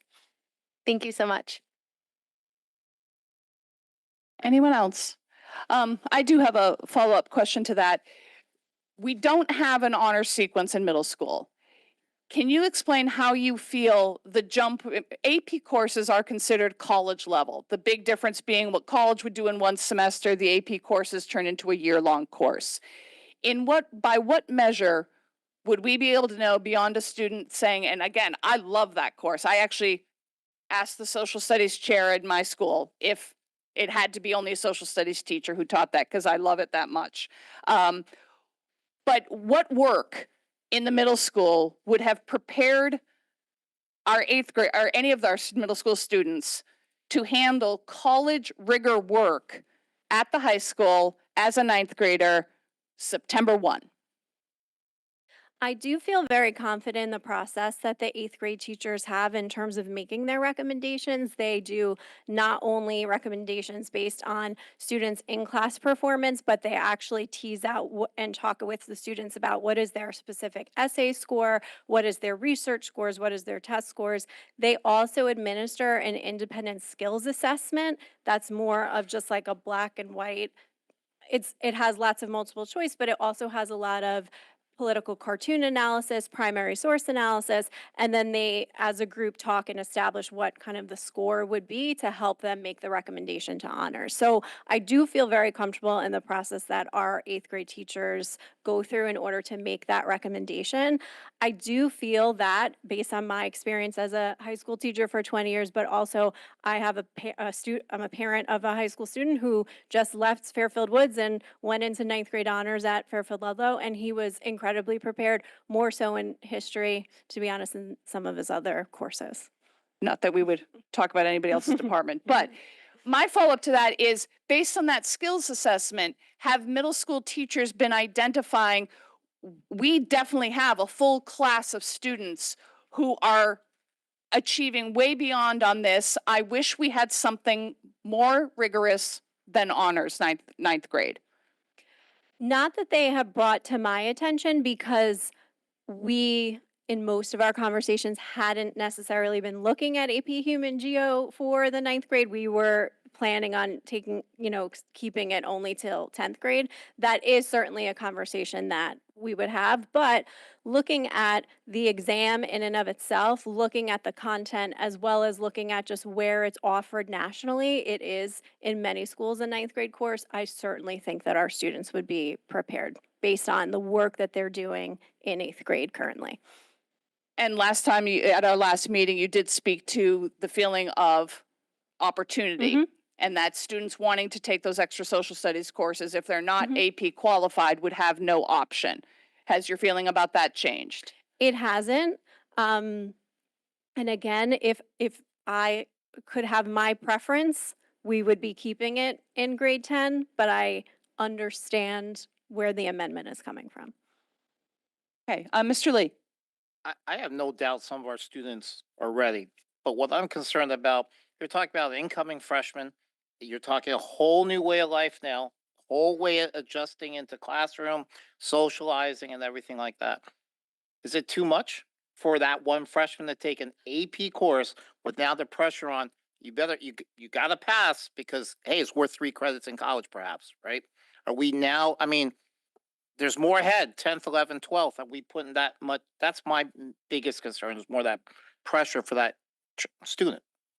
I think that is a real concern. I do think that that is really a case by case situation. I know there are students who could absolutely handle it and thrive. I also know that there are students who would like to take it for the optics of it that maybe couldn't per se handle it. But that really is a case by case. I can't draw, a sweeping conclusion about every single 9th grader. Okay, Mrs. Jacobson? So just to be clear, the College Board does recommend that this class can be offered in grade 9. So Yes. who controls the curriculum and all that. So Yes. it is a grade 9 AP. And we do have, I don't know exactly how many, I didn't go back and look, but we have other, like I think computer principal AP. We Yeah, have a couple computer other science so we principals, have I other believe. APs for 9th graders already. Okay. To my knowledge, it's just the one, which is computer science. Right. So it does exist as another option where it's recommended by the College Board to be appropriate for that grade level. And again, of course, it's a choice. It's not like somebody has to take it. So, okay, thank you. Other board members? I'll just give my final opinion is that I do love the course and I'm very intrigued at the idea. I would like to see it rolled out first 10 through 12, and I would be personally very interested after a year's experience of possibly revisiting that if to see what the teachers are thinking who are also having students experience if this is moved forward, a brand new grade 9 curriculum. So I have to admit, I'm not quite comfortable with it, but I also would not be interested in waiting until the next social studies review to hear if this might not be something that we can consider changing, but that's just my view. Any other comments? Any members of the public wish to vote on, speak to the amendment and the amendment only? No comments. Back to the board. Any final questions? All right. All those in favor of the amendment, Mrs. Flynn, would you mind reading it one more time just so everybody's clear?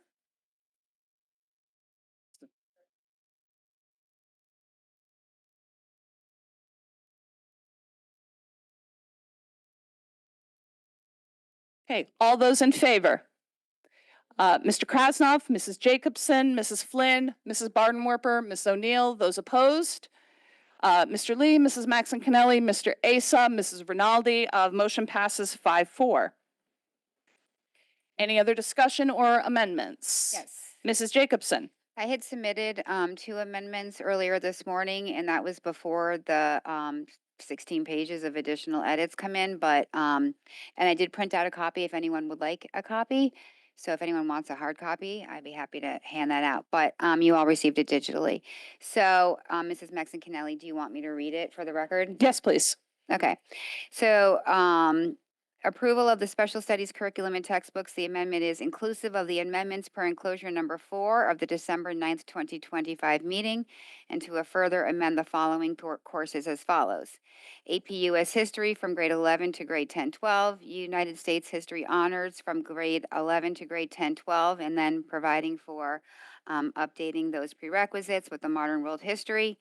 And then United States History from grade 11 to grade 10 to 12. And again, similarly to read with the modern world history and world history with teacher recommendation advised as updated, and provided a rationale. Number 1, this captures all of, oh, sorry, Miss. That is a motion. Is there a Sorry. second? Mr. Krasnov, now Mrs. Jacobson. Okay, so the first part of this is to capture the first round of edits, because we have to capture those somehow in our motion.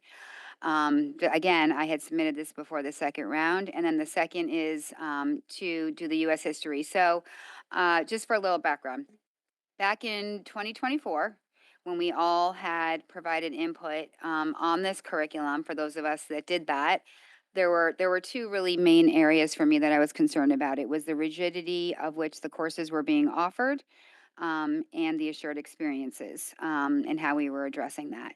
And I think several people had raised the second part. So what I'm doing here is in looking at every Fairfield County district, so we are one of the few that keep this at grade 11, plus we're adding 25% more courses to this curriculum without 25% more students, plus a lot of both requirements that we currently have in policy are both in grade 11 or only open to grade 11 as we speak. We, as a body, only require U.S. history and civics. We don't require world history at all, actually, which, may be a conversation that could have been had, but it wasn't. This is to open up U.S. history as an option, as a core course in 10th grade versus the regional studies or the AP European. So that's what this is, and the rationale is really, as students get into 11 and 12, for those who might not have high school yet, you might be looking for accounting 4, CAD 5. You're trying to get through a wood sequence or any of the family consumer sciences sequences later on. And the social studies, as presented to us, beautiful courses, has nothing to do with the courses or the curriculum at all, that they're all beautiful in my opinion. It really was just about the grade span and access, given that you're adding so many courses without students. to fill them. I think we all know what's going to happen, probably to a lot of courses. So this was just really, I think that students can do it. And I, just so everyone knows, I did meet with staff and I am incredibly grateful for the time and the conversation that we were able to have. I had a lot more that I was going to bring forward. But I just did land on these two after our conversations. Around other things that we had discussed in that meeting. So I'm very grateful for your time for that. And this was one that we did discuss. So I'm happy to hear their thoughts, and they'd already shared them with me. It had been something that they had considered doing. But as we are adding a lot of classes, and this is so heavy later on, I have to think about all departments and students and things that they might be wanting to accomplish later on, double-stranded music, AP Sciences, et cetera, and trying to make as much room as we can, Mrs. Maxon Kennelly and to the board, where things make sense. And so that's the purpose of the amendment, and to actually capture the first round of edits. Okay, before I go to other board members, I give them a chance to respond to Ms. Absolutely. Jacobson's rationale and points.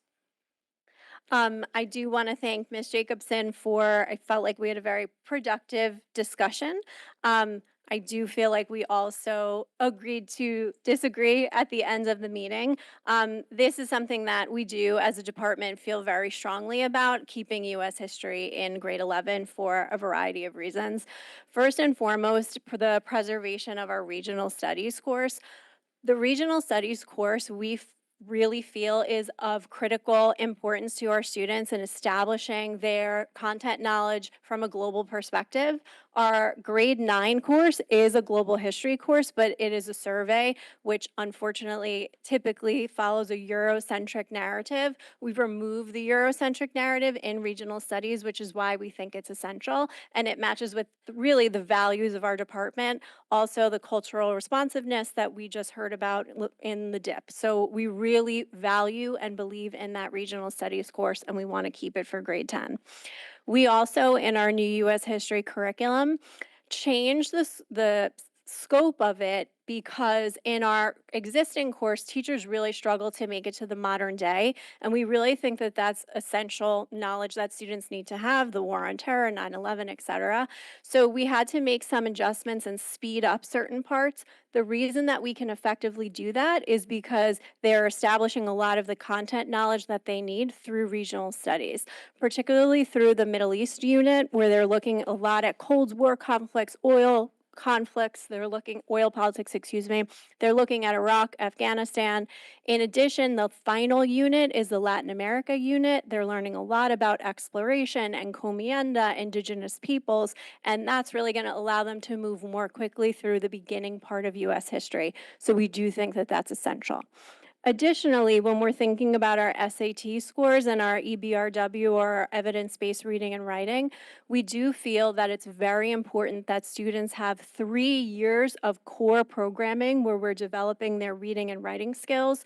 Whereas if a student takes a 9th grade course, our 9th grade course, and then 10th grade U.S. history, they could technically go on to 2 electives their junior year, or AP US Gov or Comparative Gov, where they're not developing those same skills. They're not essay writing in those courses. So we feel that we can kind of control their skill building in a way that we've been really thoughtful about scaffolding across our courses. We did look at what other districts are doing. We looked at the entirety of Fairfield County and our DIRG. Only 4 schools offer U.S. history of any iteration in 10th grade: Greenwich, Westport, Trumbull, and Norwalk. What's interesting about Trumbull is in order to get into U.S. history as a sophomore, they have choice 10-12. It is strictly by teacher recommendation and entrance exam. Students can't waive beyond that. I think that's important to note.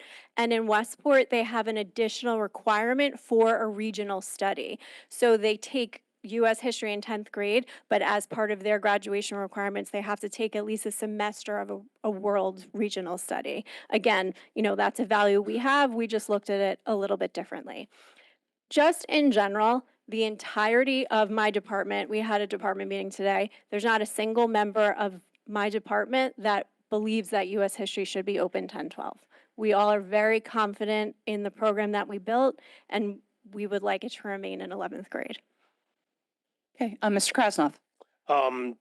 To what you just mentioned in Westport, would your opinion about it being open in 10th grade change if we were to make the guidelines and require the additional requirement that we currently don't have? It would be important to me to have that, absolutely. And I think I said this at the previous meeting, we had a lot of very intense discussions about this. And full disclosure, this is something that I wanted to happen initially. But then as we dug into it a little more, and particularly with the English department having their American literature class in 11th grade, and another charge from the board is interdisciplinary opportunities, we felt like it would not work as well to move our course to 10th grade. They're reading American Lit in 11th grade, then American Studies, only those students, which American Studies is one of, I think, the crown jewels of Fairfield Public Schools. It's one of the best things that we do. Those students would then be the exception in terms of their scope and sequence. It just got very complicated. Okay, and you don't necessarily think they would benefit reading the text in 11th grade, having the background knowledge in 10th grade? I'm just hypothetically speaking. I think they would benefit from it, but it is nice that they do it at the same time. Okay, thank you. Mrs. Flynn. This is an odd question, and I don't know that I've been in the room, or I don't remember. Was there any discussions by your committee or through your curriculum work of making that recommendation to the board to require those 2 world history courses? I really am compelled by your argument. I think as a board member, if it's that, does that need to be codified? I would love for that to be. I didn't know that that was something that I was able to do, but I would be happy with that. That's a pretty powerful answer. Thank you. Mrs. Jacobson. So thank you. And I put this forward. I wanted us to have the conversation. All right. The reality is we only require U.S. history and civics. That's it. That is all we require. We don't require world history. We don't require regional studies. We do not require anything else. We just don't. So the conversation to be had is making mandates that don't exist through this process. You're the only department for all 3.5 of those credits. Like English, 9 and 10. But then after that, yes, there is. Yes, there is. It's 9, 10, and 11. Right. Well, That's you not can written in take the 11, policy. you can take Lang, or whatever it is. Students take English 9, 10, and 11 plus electives, and then can choose electives in 12. That is not in the graduation policy. Right, that's what I'm talking about. So this is the conversation to be had. Science as well. Correct. Science as well with the biology in freshman year. So we don't require lab-based science. We don't require, right? We don't require all those things. So what's happening is that's probably conversation and the frustration in terms of some of the what's happening with that without us having the actual thoughtful, comprehensive conversation of this package. So I raised this because I'm making space. I'm giving students, there be pathways or certain things that they're trying to do as much space as possible to do that. Any disrespect to your regional studies course, because that's still available. It's not that it wouldn't be, and people could still, the recommendation could still be the same exact sequence that you have. It's the mandating that I have an issue with. All of need students. So thank you. And this is probably something that will come up again and again and again until we have the conversation and how things track and what we're hoping for, what our diploma stands for when they walk across the stage. And I think that area is where we need to make some work. So thank you for answering this and wanted to bring it forward and for meeting with me again. Mrs. Flynn. A tiny follow-up, and I know that information was disaggregated, but we got a document that kind of said enrollment, who was where. And there are some cases where kids are taking things in different years. I don't know if that's 1-to-1. I doubt it is, because none of our data usually is. But can you speak to, are there ever examples of like, that we have a child that that's not in an IEP process, that is headed somewhere, or make their intentions known in 8th or 9th grade, they really, to Ms. Jacobson's point, do we make I don't know how to ask this question in the right way. Do we accommodate students that need to be accommodated? Yes, we do. So, for example, there is a student right now at Ludlow who is a junior who is taking AP Comparative Government and not U.S. History because second semester she is going on a marine science special expedition where she's living on a catamaran and doing this incredible science. I don't even understand what she's doing, but she's doing something on a catamaran with science. So we are accommodating her. She's taking U.S. history as a senior so that she can have that opportunity. So even if we weren't to expand this holistically, because you've been very clear about what the requests from staff are, and I want to be respectful of that, you are also assuring the board that if there are students that need, yes, that we're trying to trying to meet the mark where we need to meet the mark for everybody. Like I said, Yes. I love social studies myself, but there are a lot of kids trying to fit different things in. So thank you for the answers. Much appreciated. Any other board members? Can I just add? Of course. To Ms. Sousa's point about the content and knowledge piece. We are on the heels of the district improvement plan presentation with the numbers that were presented. It is very difficult to do district improvement if you do not build students' background knowledge on topics. And I would say that in science, social studies, English, you name it, I'm not just speaking of US history, all of the tests that we give are knowledge tests. It's just what it is. And if we cannot control the knowledge that we're imparting on students through our coursework, we're not going to be able to improve students' learning across the district.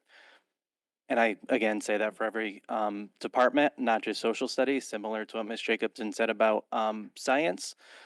Biology, as Ms. LaSala has said over and over, the standard path is biology, chemistry, physics. And if you don't take those, the NGSS test is going to be pretty hard to change. We would say the same about things like the SAT, evidence-based reading and writing. Students need core skills, and having them go in varied directions at different times hurts the district in terms of district improvement. Mrs. Flynn? I would just make a request through the chair to Mr. Tastani and Dr. Zavachansik and whoever the chair of the curriculum committee is. Maybe as we move forward and kind of exploring this work, I would have loved to hear those recommendations, Ms. Souza. I think that that is an inherent part of your work and building those graduation requirements, and to hear that in the full scope, I think would have been helpful as a board member. So I appreciate it right now. Okay. Nothing immediate from the board. Any members of the public wish to speak to the amendment and the amendment only? Okay, back to the board. Any final comments? I'll just, oh, sorry, Mrs. O'Neill. This is just kind of a procedural question. I agreed with everything that was been said. Your answers to that were very compelling. And I really want to honor what the teachers believe. They are the ones doing the work every day. But is there any way, and maybe it already exists and I don't know, that when there are students that are taking a different track somehow, that with teacher recommendations, maybe a counselor recommendation, there can be exceptions made?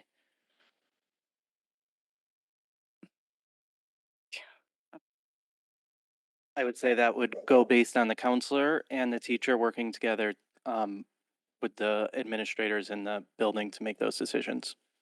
Thank you. You know, I could think of one example, a student who's trying to graduate early. You know, that might be something where if there's part of a track starting in 9th grade to accelerate to start early, that would be a conversation. Hey, I just quick chipping in. I do appreciate the amendment. I had been kind of intrigued at the thought of U.S. history. I work in a district that has it in 10th grade. but I have a hard time going against the recommendation of the entire social studies department. I appreciate that. I also very much appreciate the notion that one of the things that's going to prepare them for US history is the content of the world covered before they take that course, and not seeing us in it's just a microcosm, but as part of a bigger picture and all those moving pieces. And also, I could not agree more about and love all the departments, but the American Studies course was just a tremendous, very different experience for all three of my children. And I would hate to give that up. And I don't blame the English department for not wanting to move down, because again, I'm concerned about being AP heavy in younger grades, but but I do appreciate the amendment. And as Mrs. Jacobson said, I very much appreciate the discussion. Any other comments? All right, so this vote is regarding the amendment and the amendment only. Those in favor. It's really long. Sorry, I'm not trying to shortchange it. Those in favor of the amendment. Mrs. Jacobson, and those opposed. Mrs. Barnwerper, Mr. Krasnoff, Mr. Lee, Mrs. Flynn, Mrs. Maxon Kennelly, Mr. Asa, Mrs. Rinaldi, and Mrs. O'Neill. Motion fails 1-8, but again, thank you for the conversation. For the next one? Yes, please, Mrs. Jacobson. Okay, so my second one had to do with assured experiences, and this is pretty simple. Just for some context, going back. If you could just make the motion first. Oh my God, I'm sorry. That's okay. That the implementation guide shall set a minimum standard of assured experience as follows: for K-5, a minimum of 3 assured experiences that will span different grades and locations. 6-8, a minimum of 2 assured experiences that will span different grades and locations. That's the motion. Is there a second? Mrs. Flynn? Now, Mrs. Jacobson. Thank you. Sorry. Again, this is really something that went back to a lot of us had put in our review cycle, was the assured experiences. So with this amendment, again, after the conversation, where I was originally going was to actually amend the curriculum documents to make sure certain things happened and to give the department the leeway to say, right, like now this has to be in the budget or whatever it is, right? So that was really, we came to understand what that is. The conversation that ensued was, these are 10 years. If they change or we want to do a different thing, it would require an amendment. Totally hear that. So that's why, number one, you don't see it in the curriculum document. Number two, so I perfectly understand the evolutionary nature of that. However, what we saw in our backup document tonight, as follow-up questions in the BOE backup, is that the implementation guides will have a list of recommendations. So we're not getting to a place where we can address some of the assured experiences across the district and in all buildings. So thank you. I mean, Dr. Parrish or whoever put together that inventory, thank you so much for that. I know that was probably a lot of work. I did have to sort myself, but thank you very much for that. So, to the board, there was this perception that there was this massive discrepancy between different buildings. And when I went through the data, it was not as bad as I was anticipating based on some of the public perception, but there obviously was a large discrepancy for those of you who actually went through and did some of the analysis on this. So what I have proposed here is the medium, not putting them in the curriculum documents, setting a very minimum floor, not a ceiling. Buildings can still do, PTAs can still do whatever they want.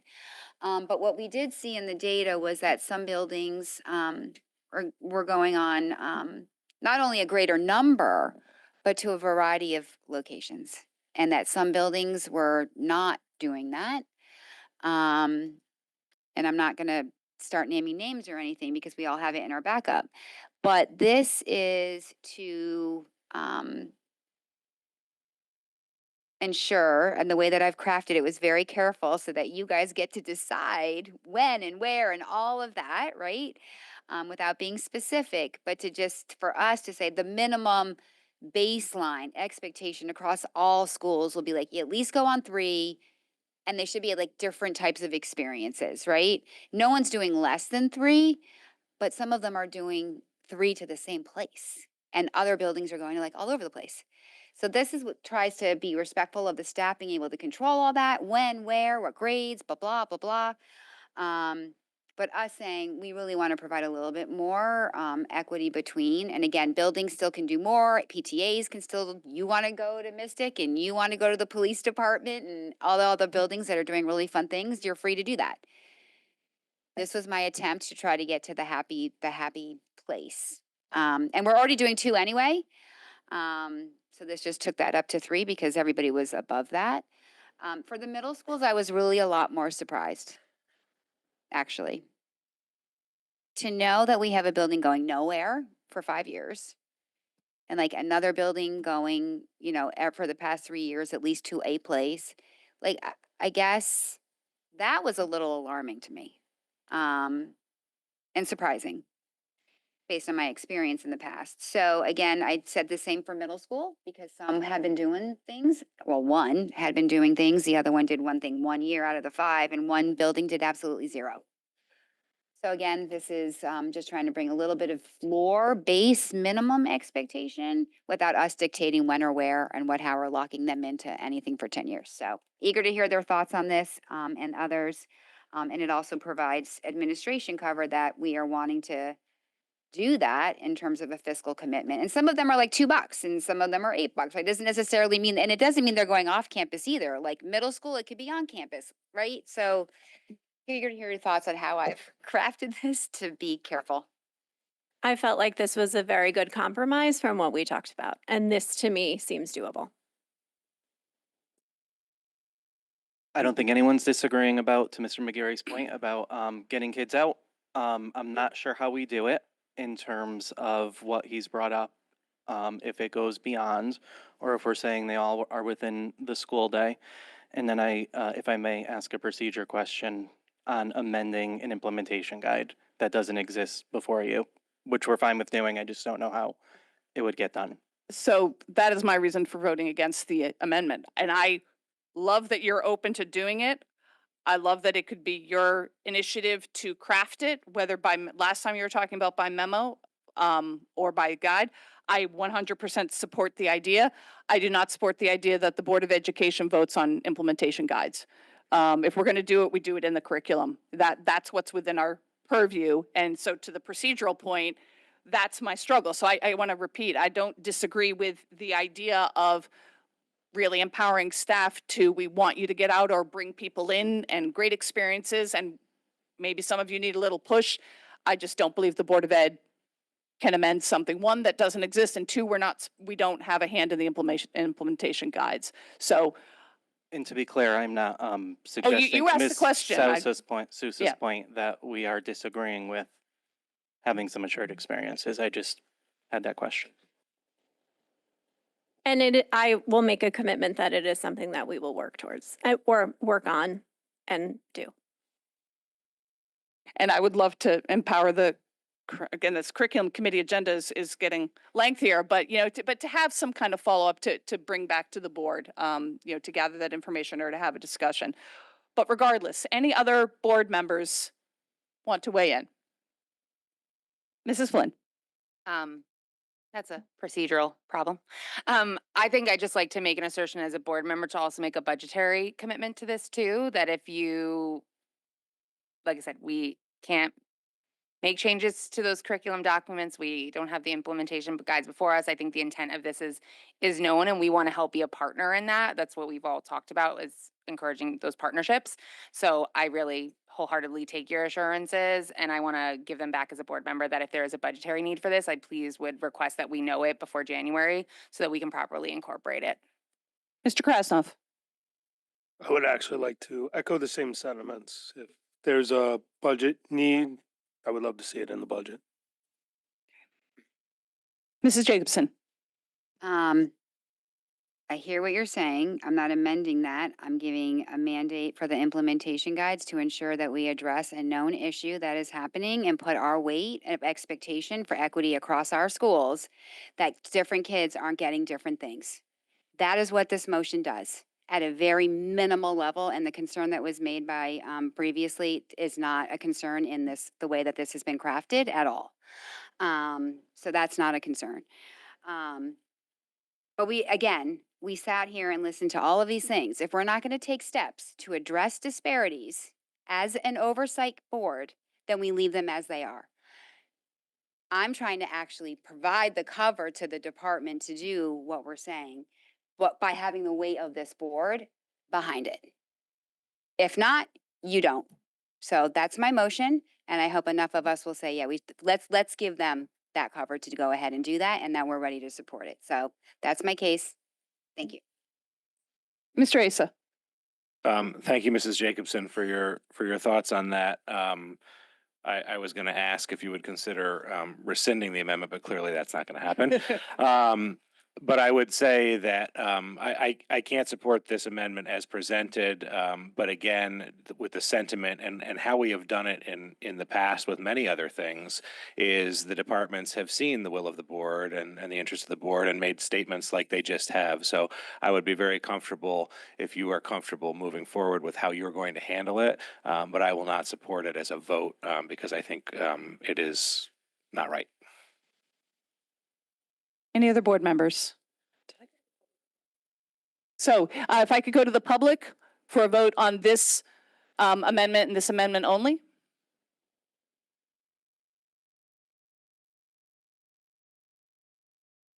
Greg Bosch, 470 Jackman. I just want to begin before I read my public comment here that I don't think that there is any way that you can say there isn't a procedural way for this Board of Education to do something. So I don't like that sentiment that we just don't have a way to do it. Based upon the social studies field trip data included in this board's Friday packet, students at one of our elementary schools enjoyed at least the following social studies trips last year. Third grade went to Fairfield Museum, New Pond Farm, and had an in-school experience specific to the social studies curriculum. Fourth grade went to Sound Waters, and fifth grade went to Fairfield Museum, and then on another field trip to Old Sturbridge Village. When I shared the district data with PTA Council this evening, one of our local PTAs shared their non-social studies-based field trips. In addition to the trips listed in your packet, their kindergarten went on a field trip to Buttermilk Farms. K4 enjoyed tickets to the Bridgeport Cabaret Theater, an in-school technology experience, and a number of their grades visited Discovery Museum. In comparison, and again, according to the data included in your Friday packet, other elementary schools in the district have just 3 opportunities within the social studies curriculum to leave campus during their 6 years as elementary school students. Among those 3 opportunities, often 2 of the 3 are to the same museum. This lack of opportunity is in part of the reason that the last year, my daughter and her 5th grade friends submitted a request under this board's extraordinary educational opportunity policy to receive an excused absence. We traveled as a group to the Connecticut State Capitol and met with legislators and members of the governor's staff in supplementation of our district's social studies curriculum. When we met with Senator Huang in the state Senate chamber, he talked about how he wished there were more opportunities for students to take field trips like the one we had created for ourselves. When we met with a legislative aide, a Fairfield Schools public graduate, she talked about how she searched for every opportunity to apply for an extraordinary educational opportunity as a student. On a personal note, I would encourage all students and parents to familiarize themselves with this board policy and utilize it as appropriate. I'm in strong support of this amendment, and I understand, appreciate, and respect Mr. McGarry's comments at the top of tonight's meeting regarding our teachers, their contract, and the collective bargaining implications he raised. What I heard is not a reason to avoid mandating assured experiences for our students. What I heard is a second step that this board must take up. Parity, assured experiences, and equitable opportunities are part of this board's charge. We sit here tonight knowing there are disparities in the district. It shows in the data before you. Many of the disparities follow the socioeconomic disparities in Fairfield as a whole. And so the 2 steps before you are as follows. First, meaningfully engage with the FEA to ensure our teachers are compensated for broadening our students' experiences and education outside of the classroom on field trips. And 2, provide greater guidance to our 17 buildings and communities regarding the assured experiences our students all across the district should choose from. I feel like I'm running long. Can I make just one last sentence? Please vote for this amendment, not because the social studies curriculum as designed by our dedicated teachers and staff is wrong without it, but because the work of this board is to ensure equitable experiences. Please vote for this amendment and then ensure our teachers are fairly compensated and appreciated for their efforts to plan and execute opportunities for our students and extend education beyond the classroom. Thank you so much. Thank you. Any other members of the public? Okay. Back to the full board. Any other comments? Mr. Krasnov? I just procedurally don't know where to go with this one. I would like to see something in some document or some guidance. I guess we can ask for it to happen. But I also want to stay within procedures, so. I think it was made clear that the board has been assured that assured experiences will be included in the implementation guides, and I don't have any doubt that they will be. Okay, fair enough. I heard it from the boss. Thanks. Anyone else? Ms. Spartanwerper?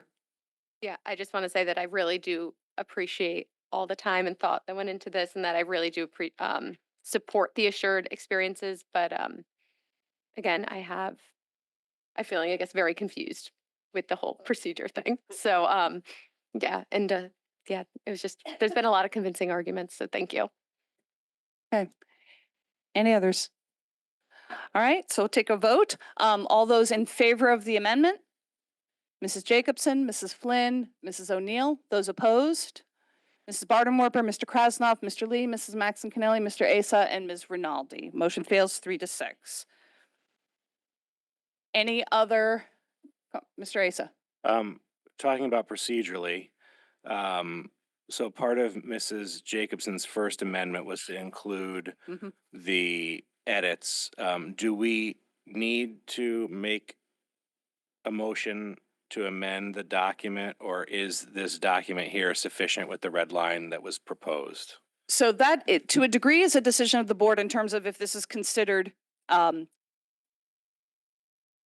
staff, for example, with policy, when we make a minor tweak to policy after we've already had a first read and it's coming before us as new text, we vote. We don't make a motion for that. I'm genuinely not positive. To me, if staff has agreed and accepted the edits and agreed that it improved the document and the curriculum in any way, what we're voting on is the curriculum before us, which is as amended. That is my interpretation of that. So I appreciate that Mrs. Jacobson took the step to put that in. I didn't think it was going to be needed because staff has already amended the document, and that's what we are voting on now. That is my read on what our charge is. Okay, because that, from past practice, that's what I thought we did. But if the board feels more comfortable voting this as an amendment for these two documents, that handout 1 and number 4, I'm happy to make that motion. I mean, based on what I just said, I'm comfortable as is, but Mrs. Flynn. Can I just ask a procedural that if you're going to do that, can you separate the two? Because I had time to read one and not time to read the other. I don't believe we can if we're doing what I said we're allowed to do and which Mr. Asa just agreed with. The document has already been changed. I just say he cited document handout number 1 and number 4. Yes, but what I think was clarified was that the red line, the document's already been changed. That's before us. So technically, the one we're voting on, that the motion is on, I believe, is the one that was provided, the new red line document. So I get it. I didn't have time to read the whole So document. I won't bring because we got forth it a at 9:30 motion. this morning. Mrs. Jacobson. So, Mr. Asa, to your point, if you look at our agenda, that the Board of Education approved the social studies curriculum and textbooks, enclosure number 4. That is what we are voting on. The motion did not say enclosure number 4. But that's That's included the as information, backup. but what we're voting on is the social studies curriculum, which is what is posted to us, which has been redlined. And the reference document is enclosure number 4, so your handout number Well- 1 should be added. Again, it's not part of the motion, so the enclosure is a piece of information. I don't deny what you're saying, Mrs. Jacobson, but it's not in fact part of the motion.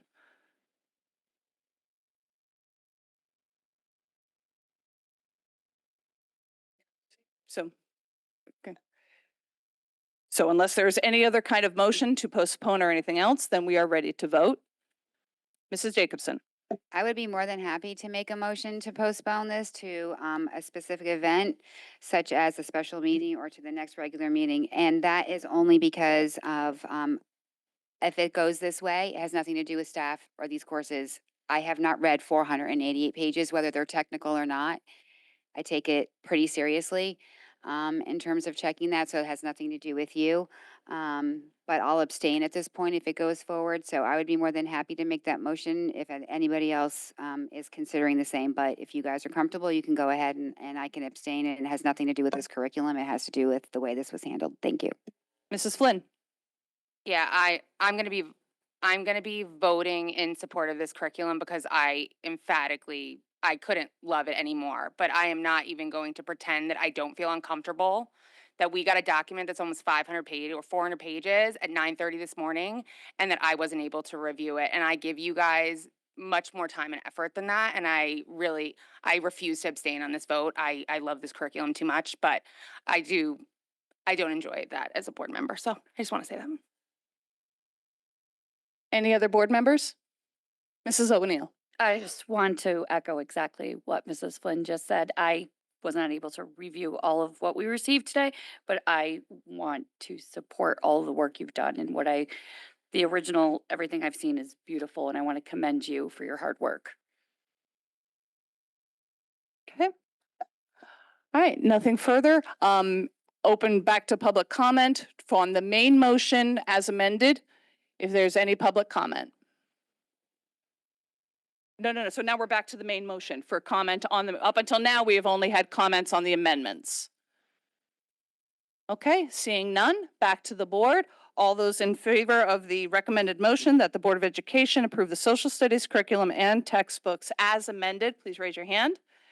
Mrs. Barnwerper, Mr. Krasnoff, Mr. Lee, Mrs. Flynn, Mrs. Maxon Kennelly, Mr. Asa, Mrs. Rinaldi, and Mrs. O'Neill. Those opposed? None. Abstentions? Mrs. Jacobson. Thank you. Motion passes 8-0-1. Moving on to agenda items, and thank you so much for staying as late as you did. We appreciate all of your input and the time again, even in departments today. Agenda item 7B, the approval of the Business Department curriculum and textbooks. Recommended motion that the Board of Education approve the Business Department curriculum and textbooks as presented on November 25th, 2025, moved by Mrs. Jacobson, seconded by Mr. Lee. Questions? Conversation? I don't think staff was expecting controversy on this one. Anyone? No board conversation. Is there any public comment on this motion? None. Back to the board. All those in favor? That is unanimous. Thank you. Letter C, approval of the technology education textbooks. Recommended motion that the Board of Education approve the technology education textbooks as presented on November 25th, 2025, moved by Mrs. Jacobson, seconded by Mr. Krasnoff. Any questions? Out to the public. Any members of the public? No. Back to the board. Those in favor? Motion passes unanimously. Item D, approval of policy 4148.1, 4248.1, employee safety, accidents and absences. Recommended motion that the Board of Education approve policy 4148.1, 4248.1, employee safety, accidents and absences. Moved by Mr. Asa, seconded by Mrs. Jacobson. Any questions, comments? Out to the public, any comments? Back to the board. All those in favor? And that passes unanimously. Item E, approval of policy 4152.6, 4252.6 absences and leaves, Family Medical Leave Act. Recommended motion that the Board of Education approve policy 4152.6, 4252.6 absences and leaves, Family Medical Leave Act. Moved by Mr. Lee, seconded by Mr. Asa. Any questions? Out to the public, any comment? None. Back to the board, all improving. Motion passes unanimously. On to new business. Please note that these are all voting items. If I could just defer to Mr. Testani to explain why these are all separate motions. Yep, we need a vote on each one of these to satisfy the state requirements. So that's why we could not do this as one consent item vote. We need to vote on them individually so that you are approving that the projects have been completed at the four schools that are listed here. So we need to do four separate votes. Can I ask we waive the reading? Can I do that? Okay. All right, if I can. Okay, so could I just say recommended motion A? No, we need to do the motion. Okay. Yes. Okay.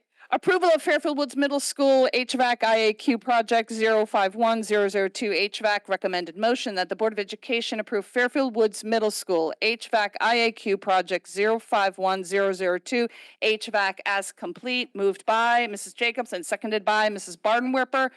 Any member of the public? No. Back to the board. All in favor? Unanimous. Approval of North Stratfield Elementary School HVAC IAQ Project 051003 HVAC. Recommended motion that the Board of Education approve North Stratfield Elementary School HVAC IAQ Project 051003 HVAC as complete. Moved by Mrs. Flynn, seconded by Mr. Lee. Any questions? Members of the public? Back to the board. All in favor? Unanimous. 8C, approval of Osborne Hill Elementary School HVAC IAQ Project 051004 HVAC. Recommended motion that the Board of Education approve Osborne Hill Elementary School HVAC IAQ Project 051004 HVAC as complete. Moved by Mr. Lee, seconded by Mr. Krasnov. Any questions? Out to the public. Back to the board. All in favor? Unanimous. Item 8D, approval of McKinley Elementary School Roof Replacement Project 05106160. Recommended motion that the Board of Education approve McKinley Elementary School Roof Replacement Project 05106160 as complete. Moved by Mr. Asa, seconded by Ms. O'Neill. Any questions? Out to the public? Back to the board. All in favor? Approved unanimously. Thank you. Over to item 9, Superintendent's Report. Okay, I know we're a little pressed for time. I do want to thank the board for making several comments tonight about putting things into the budget. I will say that there's very little except for the school counselors that are being added to the budget. But we do have some big ask for the coming year. We have not finalized that number yet, and but I do want to reiterate, salary, benefits, transportation are driving up the budget significantly. And it should come at no surprise to anyone. But that being said, just a couple of things that I'd like to just highlight. Stratfield grade 5 students recently celebrated their SHAPE graduation. They are taught by our dedicated school safety officers. The SHAPE program empowers students with important life skills through lessons on smart decision-making, communication, and conflict resolutions. Students grow more confident in making safe and responsible choices in and out of the classroom. Congratulations to all the graduates, and a big thank you to our school safety officers who love getting into our buildings and working with our students. Last week, while you were all here at the town hall, I attended the e-bike and e-scooter panel that was held at the Fairfield Public Library. Members of the Fairfield Police Department, the Fire Department, ER medical professionals, and even a bike expert who sells the e-bikes and e-scooters talked a lot about understanding e-bike injury prevention, lithium battery fire risks, and responsible riding. I will say, for anybody that's still awake or going to watch this, when you have the police department, the fire department, medical doctors in the emergency room, all saying that they would not purchase one of these for their children until they at least had a driver's license, which means 16 years old. I think that's a pretty powerful statement. Even the gentleman who sells these for a living feels horribly and tries to discourage parents from purchasing these e-bikes and scooters for children that are not at least aware of how the rules of the roadways. It was pretty scary. What they see on a regular basis, not just from children, but also adults. But as an adult, you do have awareness of the rules of the road. They showed some video clips that were taken here in Fairfield of e-bike accidents with students in cars. And it's a big wake-up call. So to anyone out there listening, these are not meant for children. And it's very clear. And it could be fatal, and it has been fatal in the area. So we do not want to have something happen to one of our children here in town. Not only is there a lot of traffic on the roads, but having two universities in town, we have a lot of younger, I don't want to categorize them as distracted drivers, but not familiar with the area, so to speak. They're from out of town. They live in other places. They're always, in a hurry. So I would be very cautious and plead with you to avoid purchasing these devices for your children. I just want to congratulate Ward Senior Aura Carell, who traveled to Arlington, Virginia for the DECA Power Trip Leadership Conference. Aura competed in the Adobe Excellence Challenge against more than 3,000 students, participating in a marketing communications role play where she created an advertising campaign. She earned an outstanding 99% and was named a finalist. She took part in a leadership workshop and connected with students around the world. And pre-engineering students from Fairfield Ludlow High School and Fairfield Ward High School spent the day at Sacred Heart, touring the campus and diving into hands-on activities. And this is just another collaboration between Fairfield Public Schools and our local college and university. So thank you for that. And that's it for tonight. Mr. Testani, if you could speak to, yes. I do have one more. Sorry, Mr. Lee. The Bridgeport Elks Lodge would like to thank the Fairfield Public Schools and Fairfield Wood Middle School students who participated in the Elks Hoop Shoot contest held last Friday. 2 students from Woods qualified in their age bracket to the regional event that was held Saturday in Milford. Jude Rosenberg in the 11-year-old group and Ryan Tambini in the 12-year-old group. And congratulations to Jude, who now represent the region at the state tournament, January 17th at the Manchester Jewish Community Center. So great job. Oh, last but not least, we did hear a lot about the possibility of a task force and all kinds of other suggestions around the artificial intelligence. So I will be forming a district AI, more of a steering committee that will have representation from parents, from teachers, from high school students. And I would also like to include 3 board members up to 4 board members to be part of this. Given the nature that I don't want to just pick parents that would be conveniently available during the school day, some of these meetings we may alternate during the school day and after school hours, so working parents could participate. I don't know how you want to submit your names after your committee assignments to see if you have the capacity to participate on the committee, but I'd love to have 4 of you attend. Dr. Parrish is going to chair the committee. I will be, a participant, but I'd like to have her chair the committee. Marco will also be a participant, but I think Dr. Parrish is really good at keeping meetings on schedule and taking copious notes. So I think that'll be great so that parents, we do respect everyone's time on this.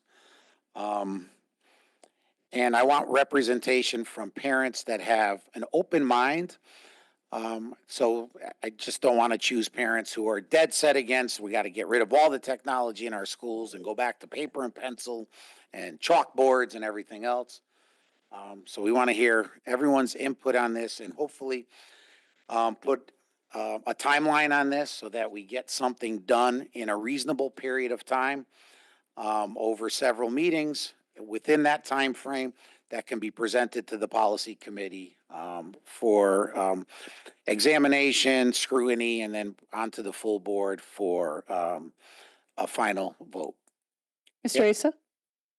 Thank you for the nod to be able to have parents that work during the day join. The other question I have is how will this body interact with the existing committee of staff that Marco has been working with? So I think we will pull some of those folks that have been working on this so that it's not just a new endeavor for others, so that they at least have some background knowledge. Okay. They've been part of the meetings with Matt Mervis, who came and speak Well, to the board. they've done a tremendous amount of work. Correct. I just want So to make sure that their voices They will be heard. part of the committee, the steering Thank you. committee. Just adding some parents, adding some students, and then having 4 board members, up to 4. I mean, if 4 of you don't want to participate, that's fine. But I think it will be helpful so that when we finally do get to the full body here, we have something that has the support of everyone involved in our school community. Ms. Jacobson? I have a clarifying question. Yes. Is there a particular scope of work you're looking to have this is it just the policy itself, or are you looking like broader to that? Like before we put our names in, what is the scope that you're hoping, what's the deliverable? Well, I think not only the policy, but also I think having what has been talked about here at several meetings is morph that into, once the policy is flushed out, so to speak, into the tech plan. So that we have a little bit more guidance as we move forward around the district in what our ultimate philosophical approach is to technology in the Okay. district. That's helpful information. Thank you. Anybody else? Perfect segue into item 10, the committee and liaison reports. I hope you take to heart what Mr. Testani said, but wait until the committee and liaison reports come out, assignments come out, so that you can really measure what kind of time you have. Obviously, we'd love to have board input. It'll be a great transition to communicating, but we don't need you stretched too thin a month into the new term. Obviously, at this point, I think it would be an email to Mr. Testani. It is his committee, not the board committee. Just please CC me on it, but this will be run through Mr. Testani's office. Mrs. Jacobson. I just have an update, and Mr. Testani, and I thought maybe you might mention it, but we were at RTM last night for the non-recurring projects. There was a lot of questions on the turf field, as one would imagine, around safety, injuries, costs, et cetera, health concerns.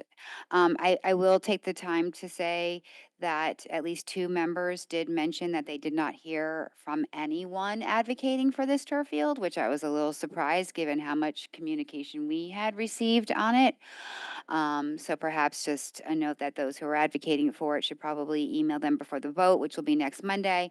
But of course, they did share that they had also heard from the individuals, the Sustainable Task Force / Green Teams, and we had that experience at the town hall as well. So they did hear from some of that. So I'm just letting everyone know there was a lot of questions on the turf, less so Mr. Testani probably on, I don't think so, on the Woods bathrooms.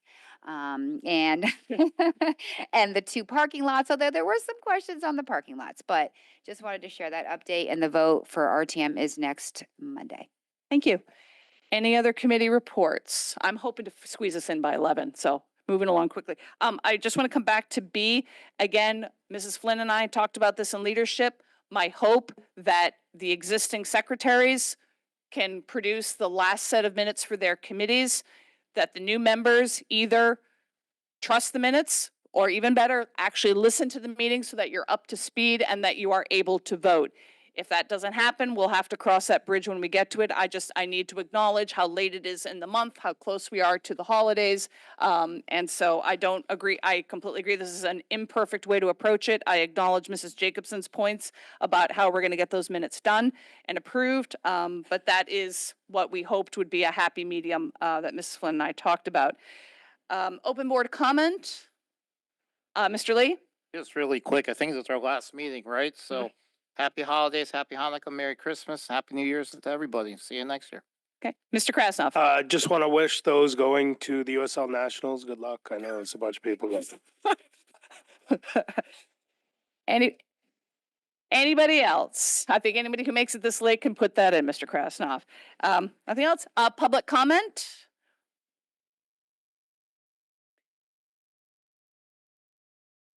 And thank you for waiting a very long time. I'm glad I didn't go to the bathroom in that last section. You whipped through that. Okay, Amanda Campbell, 856 Riverside Drive. Thank you for the opportunity to speak to you. I'd like to speak specifically to the district improvement plan and math. Mr. Tastani, during the discussion, you stated elementary school is where it all begins, and I couldn't agree more. That is why the discrepancy of 60-40 on average, some classes, some grades 70-30, my particular elementary school 80-12 is frustrating and inappropriate. It's an inequity. It's troubling because talent is universal, but opportunity is not. And so when we have these discrepancies at elementary, it creates a funnel that gets narrower and narrower and narrower for our girls in the accelerated math program. You shared some anecdotes tonight about things you've heard or things you've seen or national trends. I'll share an anecdote. I'm the parent of two girls. One of them is an 8th grader in geometry. She has had straight A's and A pluses through her accelerated math curriculum that she got into by testing in the Iowa in the 5th grade. She was not identified for 4th grade math. I did not know, nor was I given an opportunity to challenge that assessment at the time. I have a 4th grade girl. She has not been identified for accelerated math. I did not know as a parent I had an opportunity to challenge that decision. So we have a disconnect between perhaps what parents understand and experience and what the district believes is an opportunity. I think I'm going to quote Ted Lasso, who everyone loves. And what I would ask is that we be curious, not judgmental about this. What I heard tonight was a lot of judgment about reasons why things are okay. We can't lower the grade because we'd have to lower the score to let more girls in. Or we see this on a national level, or we can't do anything else.